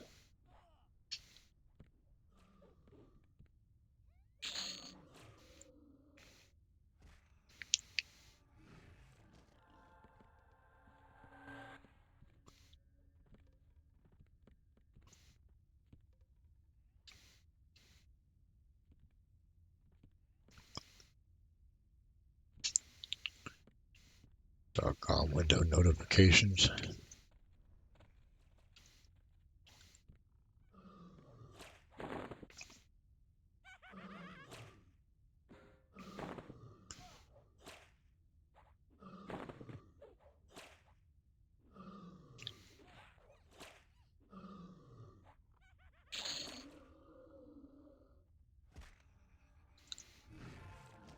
Okay, now we've got these 2 guys back here, the scouts, who have quests for us as well.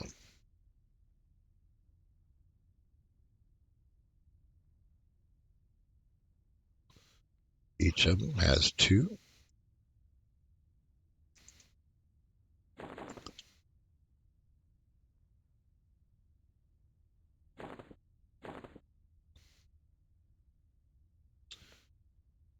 Grabbing them on my other tunes here.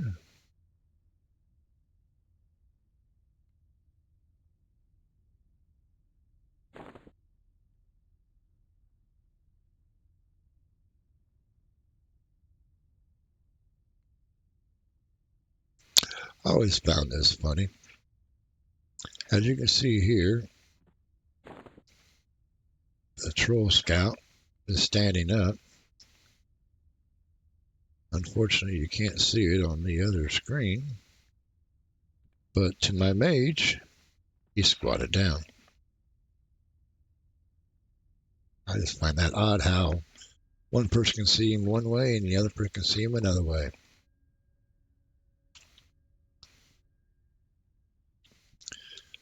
Now that we've got all those spells, we'll run back through this way.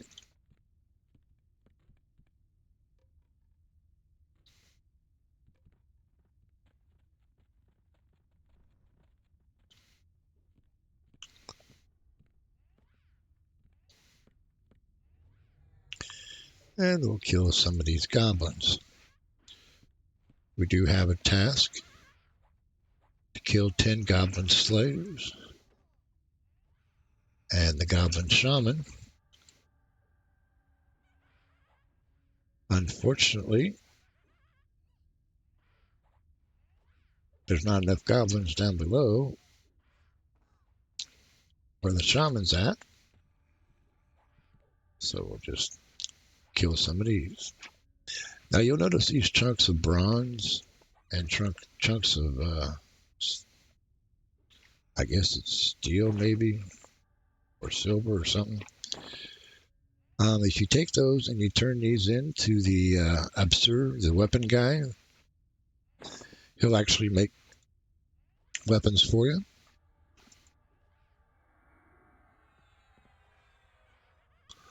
Although I don't bother doing that because eventually you're going to get your Blooming Deep weapon, which will be a lot better.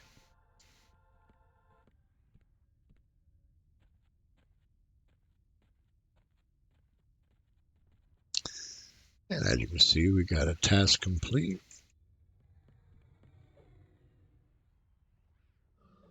We'll just kill our way around here. We do need the warriors for quests.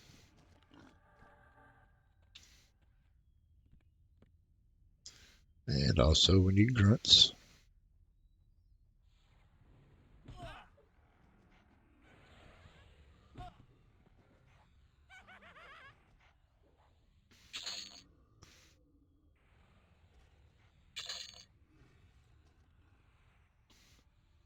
Oops, I just noticed my pet window was down.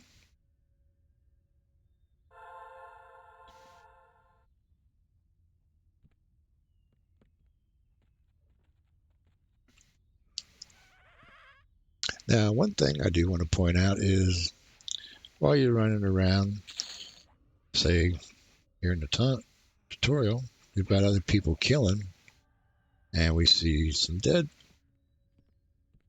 bodies laying around.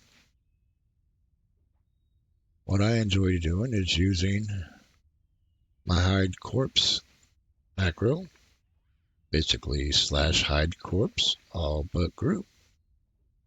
That gets rid of all the corpses except for the people in your group.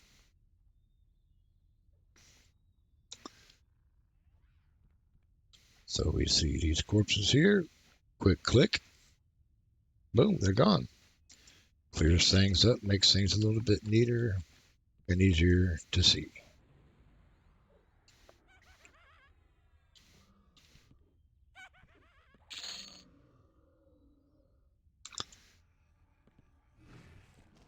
Grab these barrels real quick, and then we'll head down into the pit.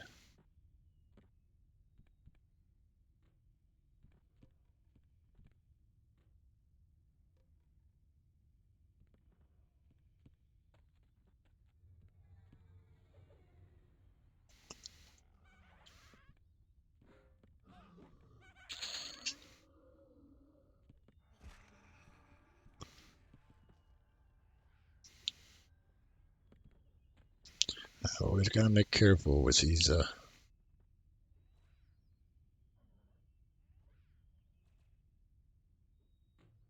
Otherwise, my guys have a tendency of falling off and dying. And particularly, that's not fun.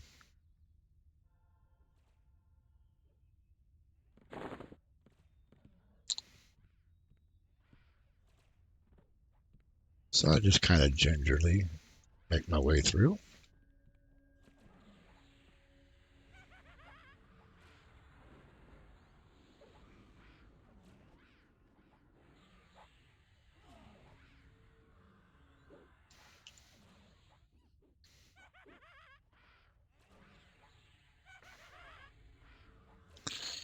Looks like the poor guy over there is having a problem with that goblin.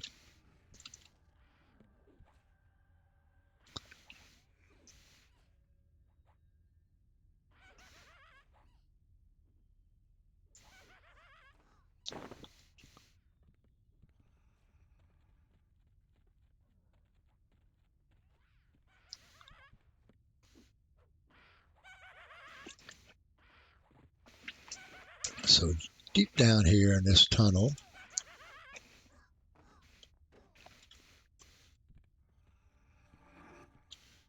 we will find our shaman that we need to kill.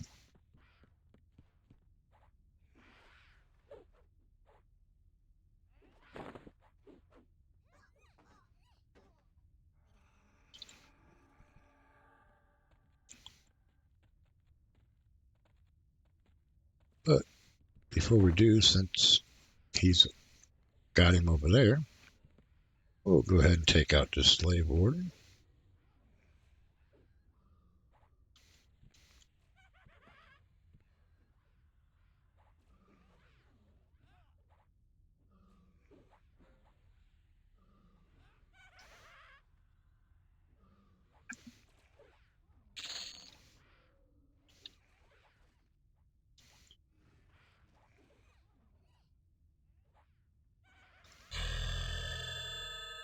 Ding 7.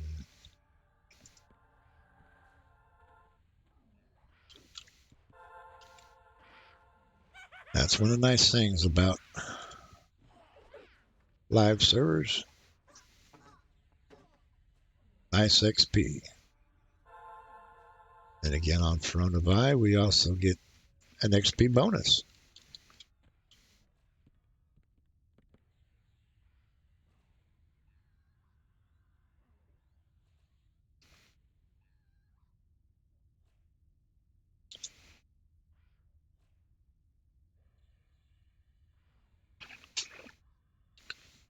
Sitting here roofing for perfect. Slowly whittling the shaman down.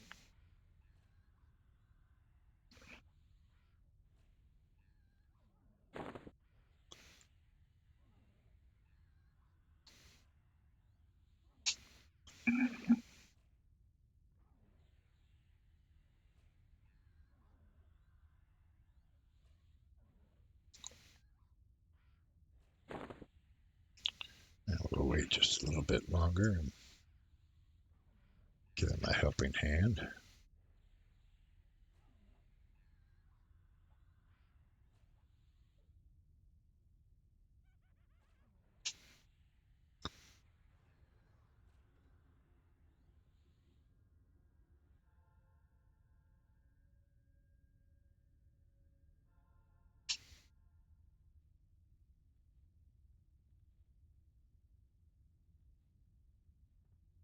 Now we just gotta wait for the respawn.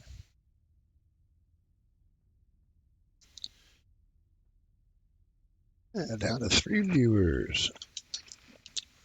How's it going, guys?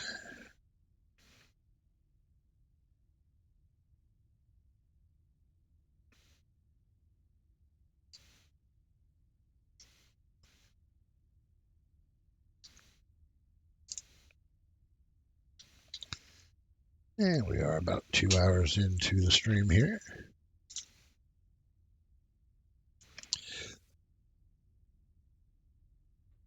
I do. You're just about to kill some spiders, huh?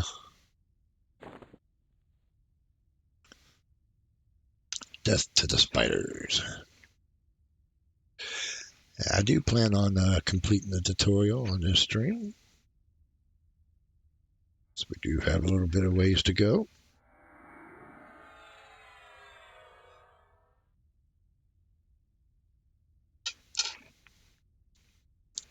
If you guys have any suggestions or ideas on what you'd like to see after the tutorial, let me know in the chat or in the comments,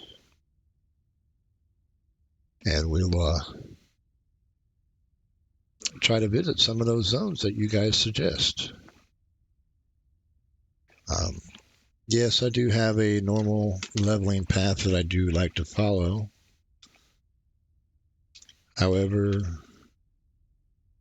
if I have suggestions for other zones that people would like to see, I'd be more than happy to go through those. Oh, finally got our pup.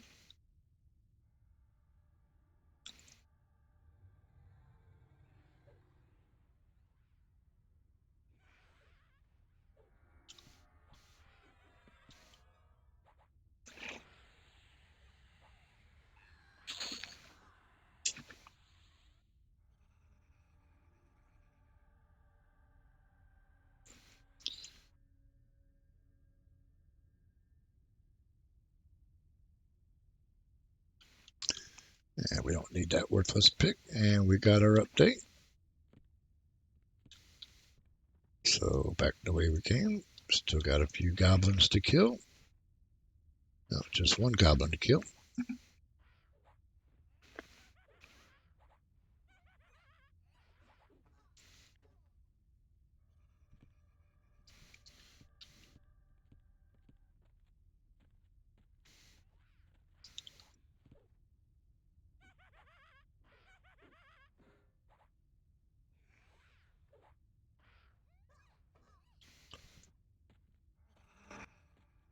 And up we go here. Got another slave warden to take care of.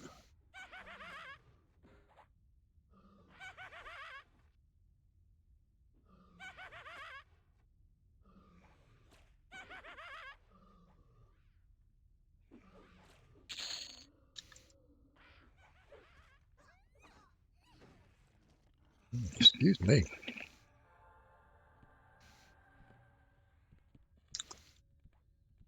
Got some indigestion going on.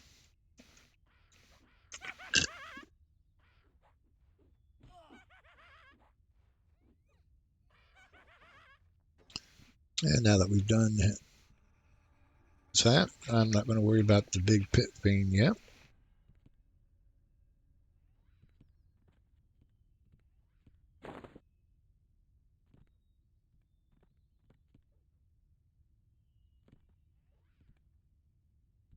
Oh, it's our guys on up here.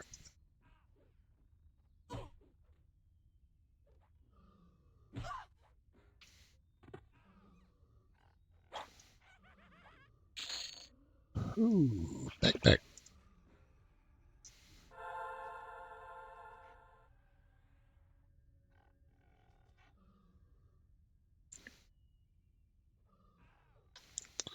Still need some more bags.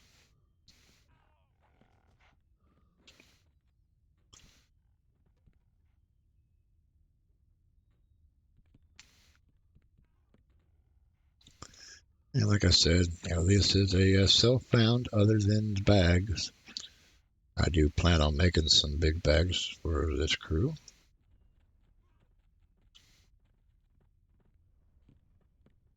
I'm just in the process with a higher-end crew to farm up some material.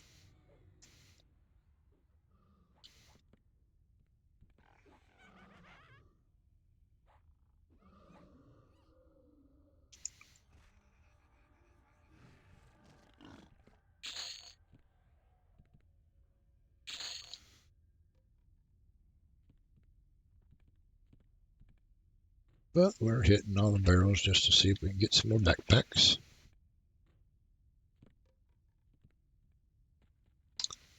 And we'll take out these spirit weavers. even though we already have our Spirit Weaver that we needed for our quest. Seeing that we're starting off with no plat, these staves sell for some nice change for lower level people. You ever been on a TOP when it first opens up? They see somebody with a staff, you've got almost the whole zone going after that one mob just to get that staff.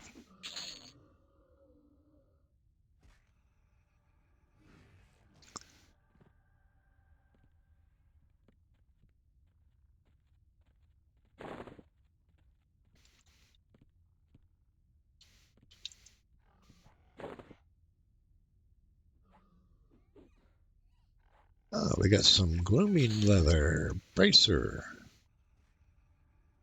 And we'll give that to the druid just for now.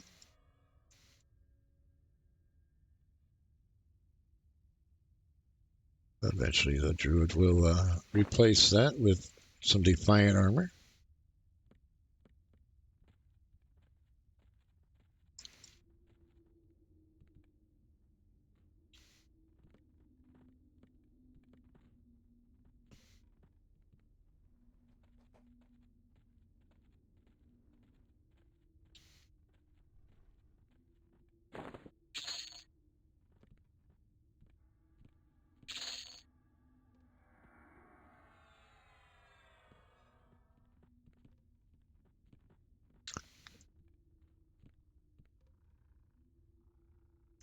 And let's take care of some captains here. And dadgummit, interrupted myself.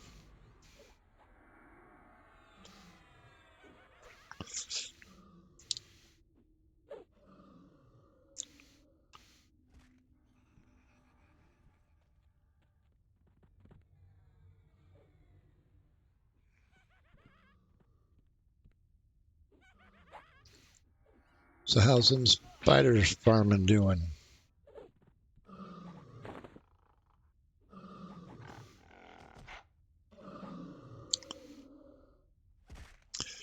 We are up to 4 viewers. How's everybody doing this evening? Feel free to say hello.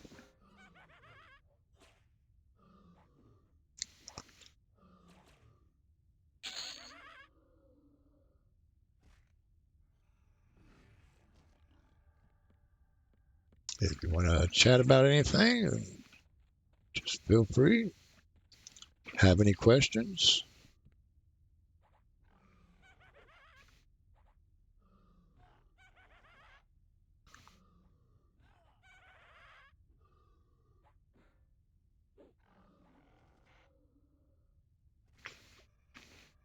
We will be finishing up the tutorial for this stream. So sit back and relax. We still got a little bit of time left.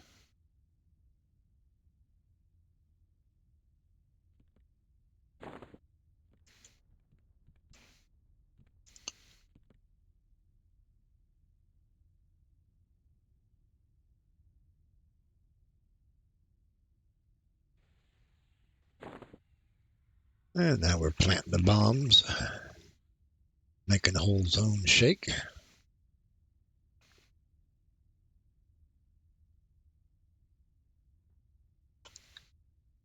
Yeah, doing quest lines for 3 people isn't really fun, but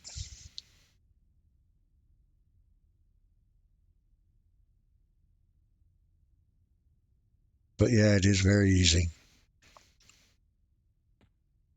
It does get a little bit boring, especially when you're doing those long quest lines.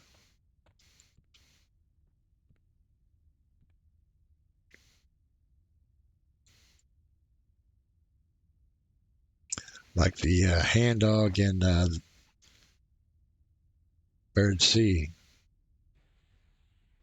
doing all those 27 bones for, yep, you're right.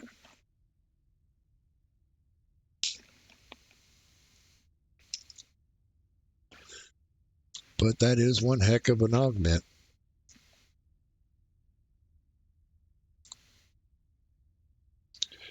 Got plenty of room.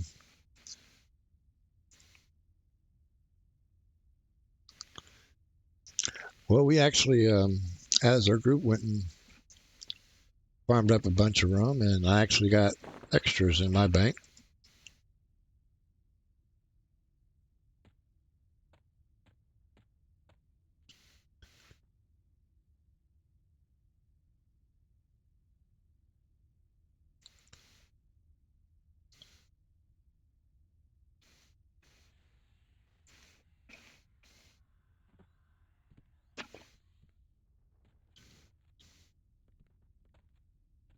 And we're looking for one more captain.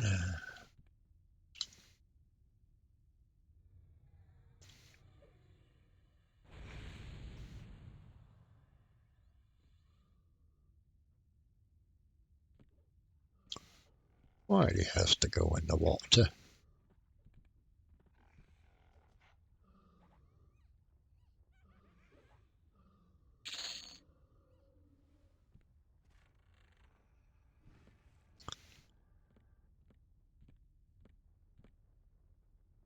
Now, something I do before I do the Overking or the Overlord is take out these Wanderers.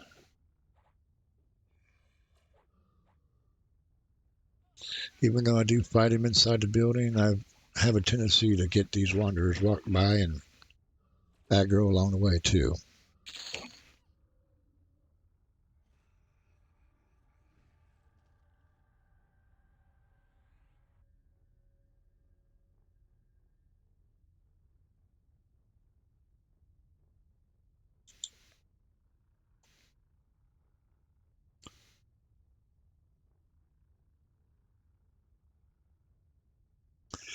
Ah, hey. How you doing, Turd? Long time no see, bud. We're missing you. I had a feeling it was somebody from Chamber of Chaos. I just didn't know who. How you been?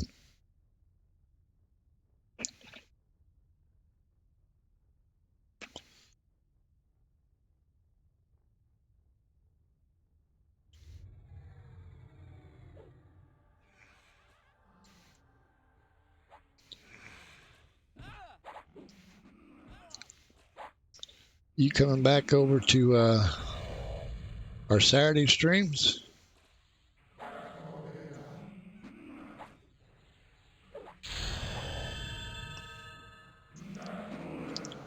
You was missing my voice, huh? You like that AMSR tune?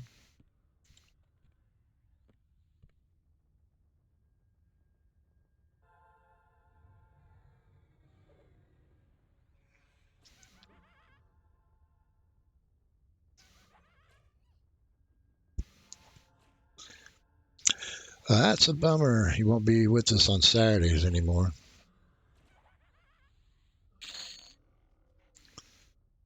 I know sometimes real life gets in the way. Completely understandable.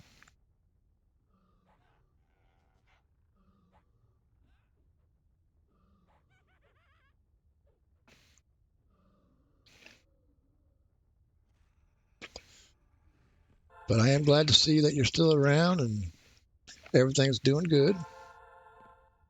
We've been wondering what happened.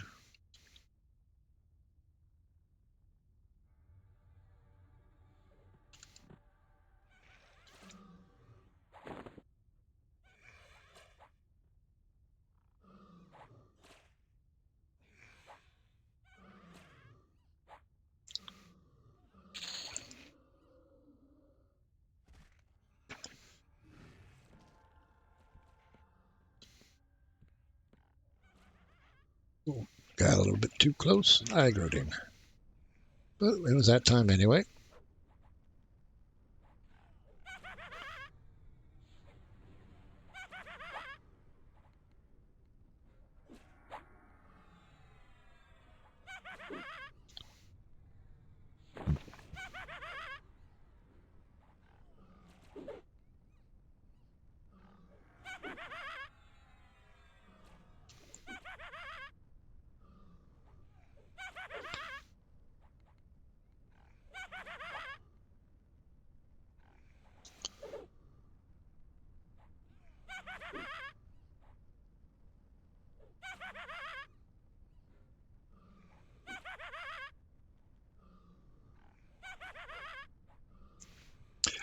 Yeah, just I've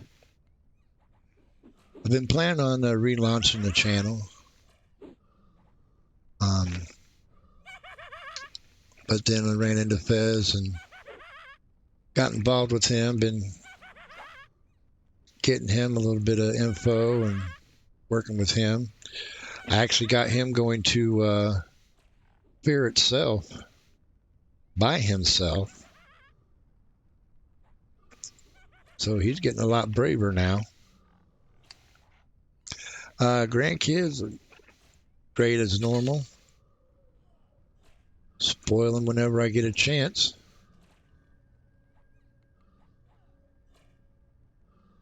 Had a couple of them over this past weekend.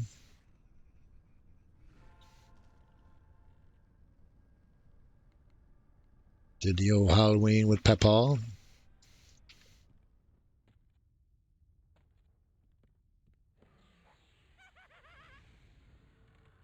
Let's see what we got here. Some Glooming Silk. Yeah. Well, that's not a bad starter weapon.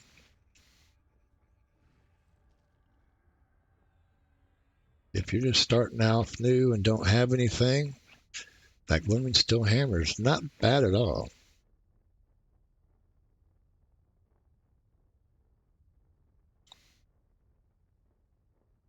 And we got some chain sleeves.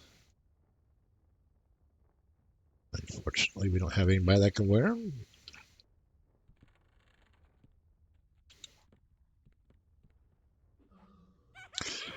Sugar them up and give them back. You know I do.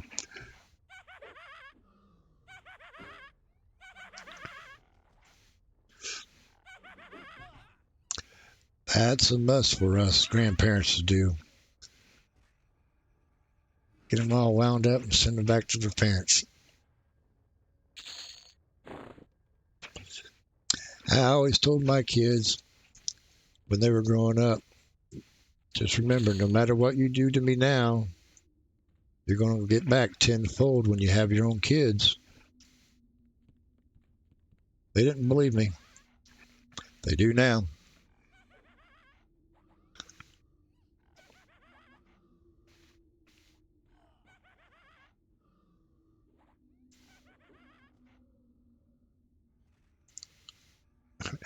Your daughter's only 13. I hope it's quite a long time before you become a papa.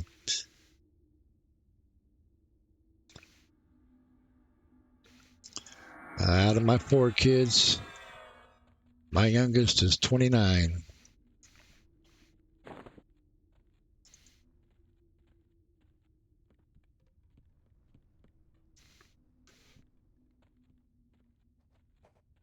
But I do have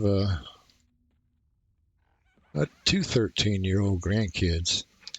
And I'm with you there. I'm hoping it's a while before I see any great grandkids from them.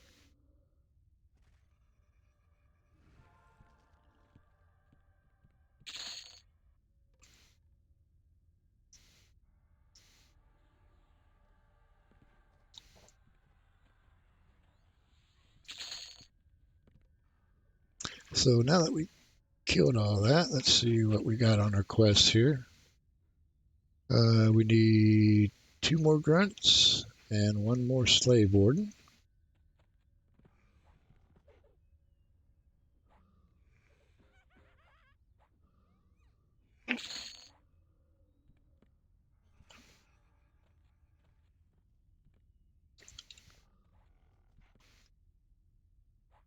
Then we can head off to the final wing.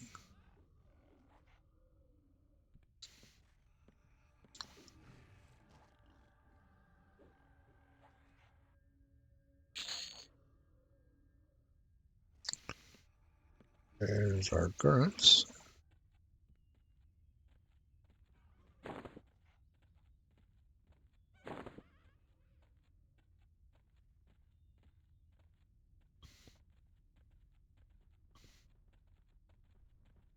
Oh, that slave warden's not up.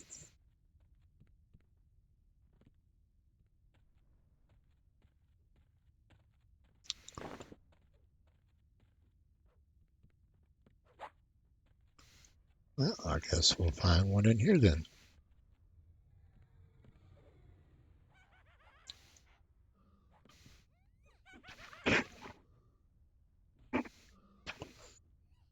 Got a task ad here for a location.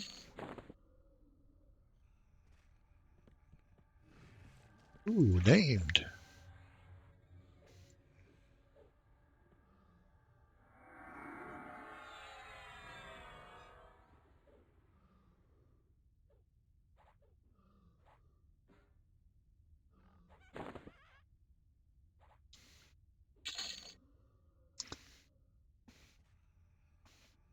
Blooming leather gloves.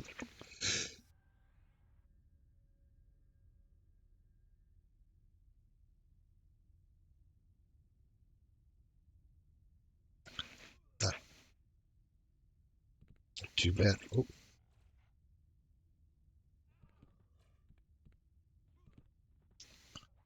away from that train there.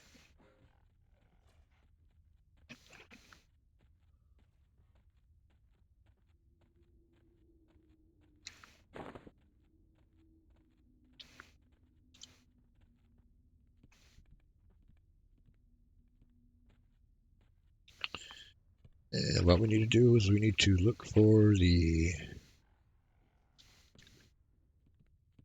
keymaster,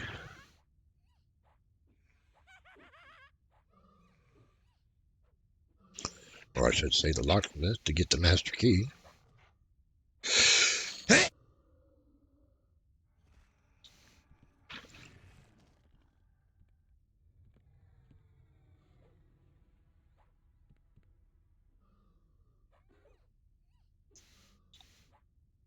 Thank you.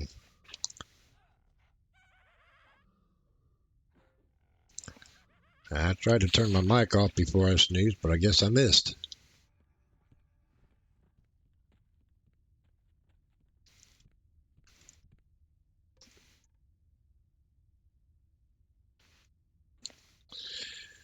And my neighbors were mowing their yard and allergies kicked up.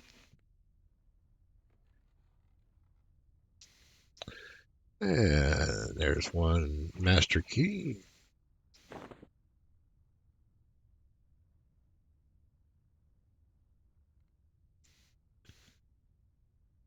And a gleaming iron bracer.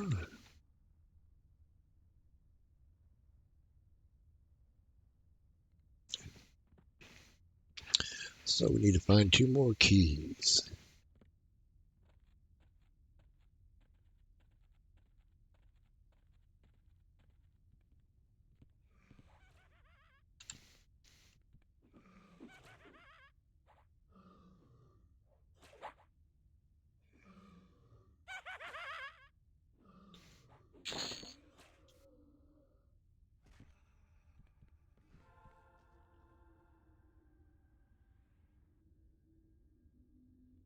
Nope, they haven't released that yet.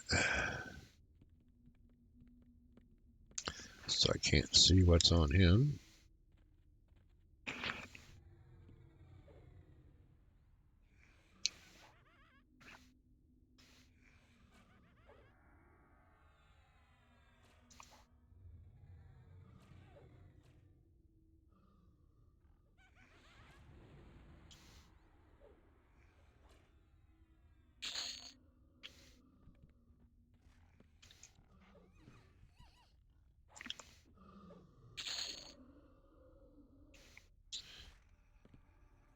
And basically, any of the pathers that path along this hallway are placeholders for this guy.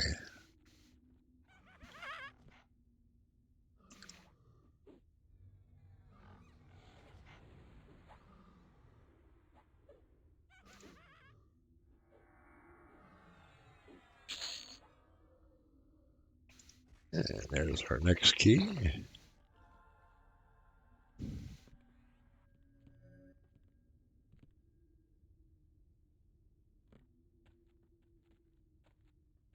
Let's see if the chest has respawned yet.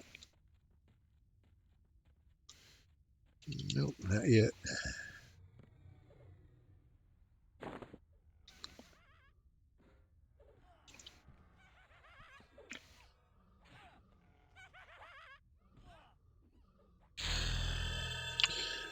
Ding 9.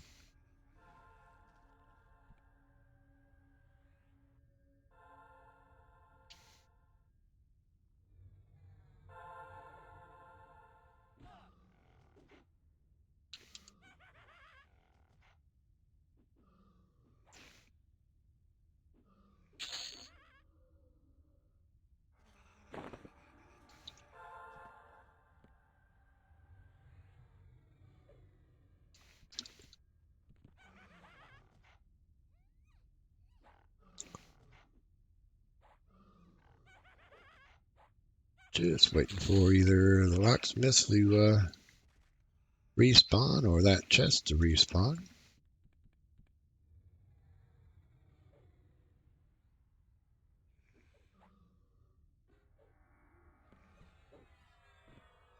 And then that's all we need for our quest, and we can do all of our turn-ins. Now, there are a couple of quests that are in here that I don't really do.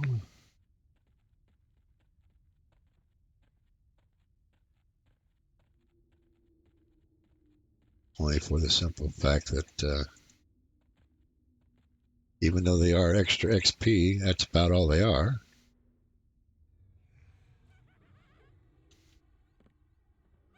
And I can make up the loss of that XP out of the tutorial. Let's see what we got here. Crude leather cap.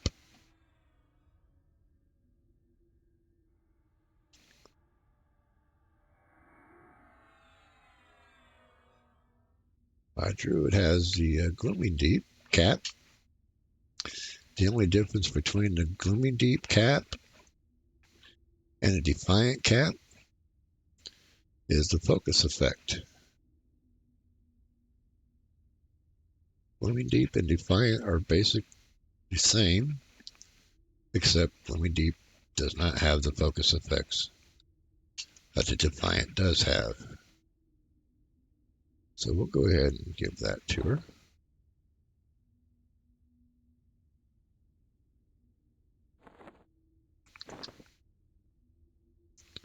You might be asking me, well, if she's got the same stats, why not sell that? Well, even if you attune it to a tune here on Verona Vi, it does not become no drop. So you can attune it to one person, and when they've outgrown it, you can either hand it to a hand-me-down on another tune, or sell it in the bazaar, make a little bit of money off of it.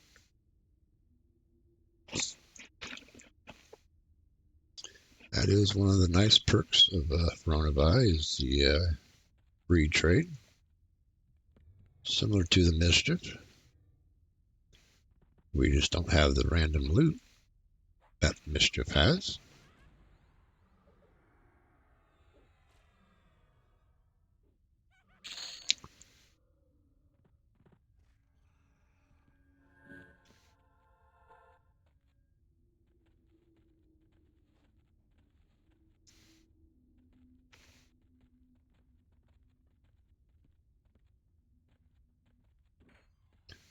Let's see. Oh, aggro. And that chest is up.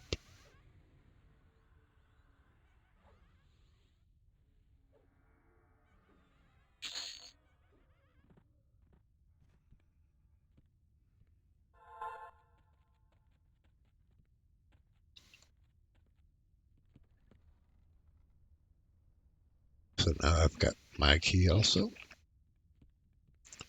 We can do our turn-ins. And that will conclude the tutorial.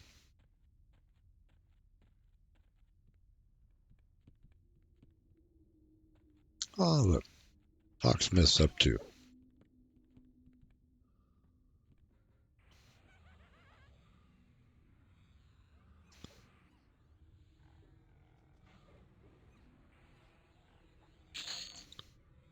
And we'll leave that on the corpse for the next guy.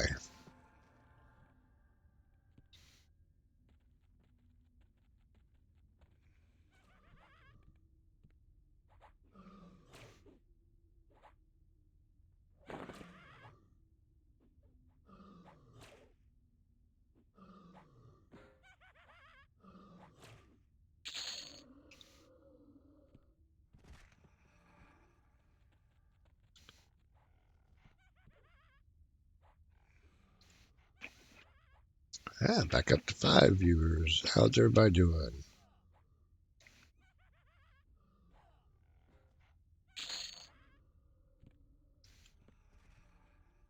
We're backing out on this wing.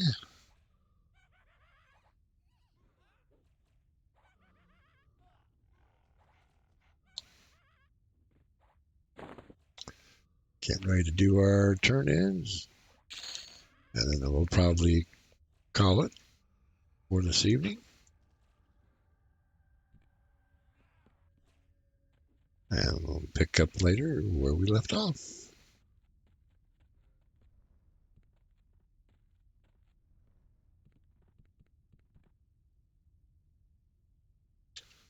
So we have this guy.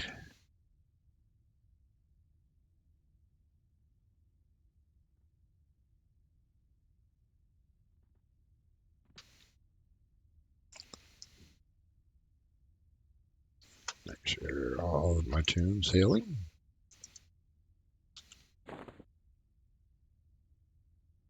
And get all their goodies.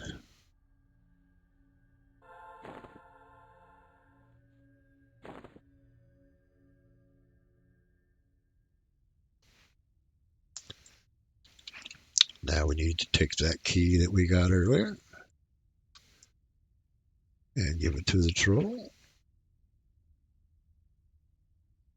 to get our reward of hands.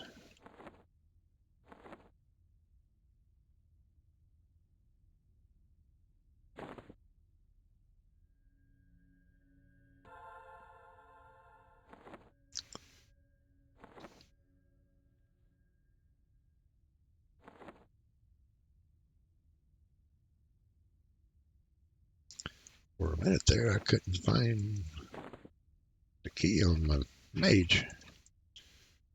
Okay, now that we've got all those turned in, sure follows one.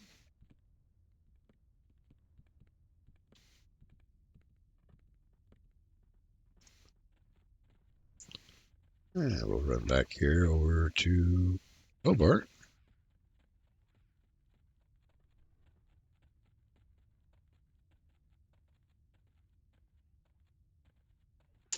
The hide corpse command that I use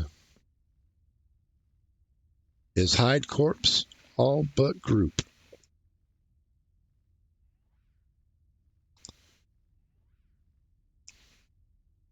That way, if you do have any party members that are dead, you can still see their corpses, but all the other corpses are gone.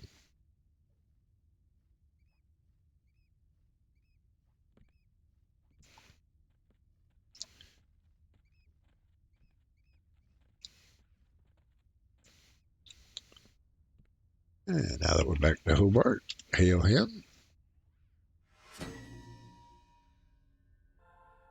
And we got our feet.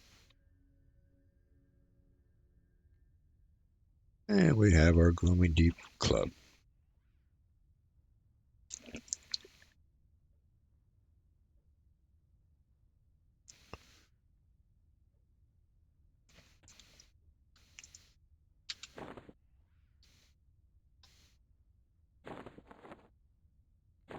Doing that for the rest of my tunes.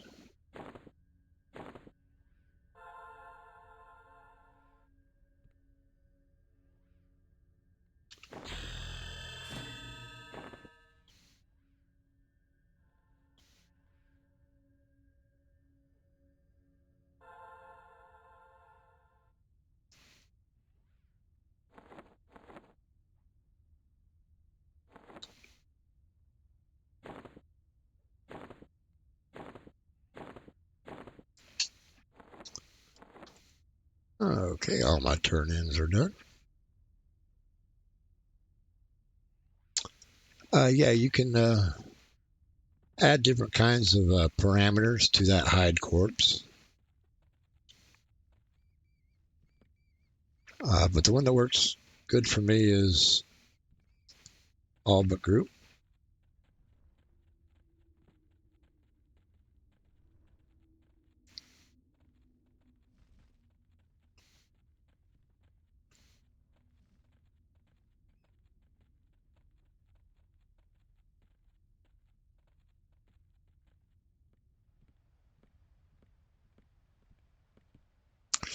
Now, there are two quests that I have not done in the zone, and basically two quests that I normally don't do.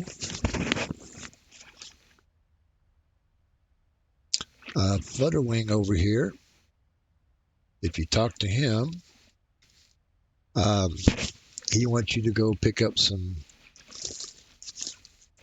eggs, which the mob that drops the eggs was in that last wing that we were in. Um, I just don't do it because it is just strictly for XP, and I can pick that up while I'm leveling. And then the other one is the big pit fiend. That's down below. You get that off of Madax. He'll send you down there to kill the big pit fiend. And again, all it is just XP, which can be gotten while you're out leveling up anyway. So this basically concludes the tutorial that I normally do, and some of the things that I normally do when I first started Toon. I hope some of it was educational. Hope some of it was entertaining. As far as a streaming schedule, I don't have one set as of yet. Um, like I said earlier, I do work with Fezzelwigs on Fezzelwigs forums. So I am over on his YouTube channel every Saturday at 7. And during the week, every now and then, we will pop up and do a surprise stream. But I do suggest go checking out his channel. And he does have quite a lot of interesting videos that he's put out. I do plan on doing streams 2 nights a week by myself, or if others want to join me. And besides EverQuest, I do plan on venturing out into other games. I do have on board a Vanguard that I'm looking to showcase. It was an old SOE game that was shut down years ago. There are some people that are making an emulator of it. It's in pre-alpha, but I would like to showcase that. There's other free-to-play games. Sword Tour is one of them. I'll probably do a little bit of Star Wars: The Old Republic sometime down the line. If anybody has any suggestions of games you might want to see, or zones in EQ that you might want to have showcased here, feel free to let me know. I will be reposting this over on my YouTube channel, so you can always leave a comment there if you like. And I believe that should be all. Any other things that I might have missed there?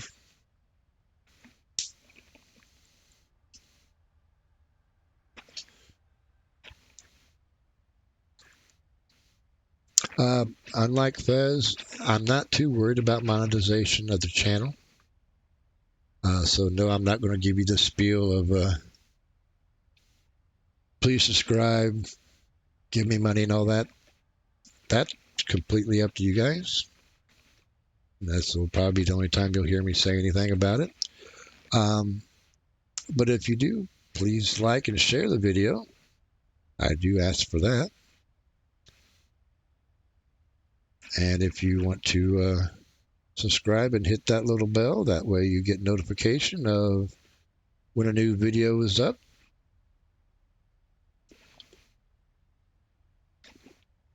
And I believe that would be it for the evening. Thanks for hanging out, guys. It's been fun,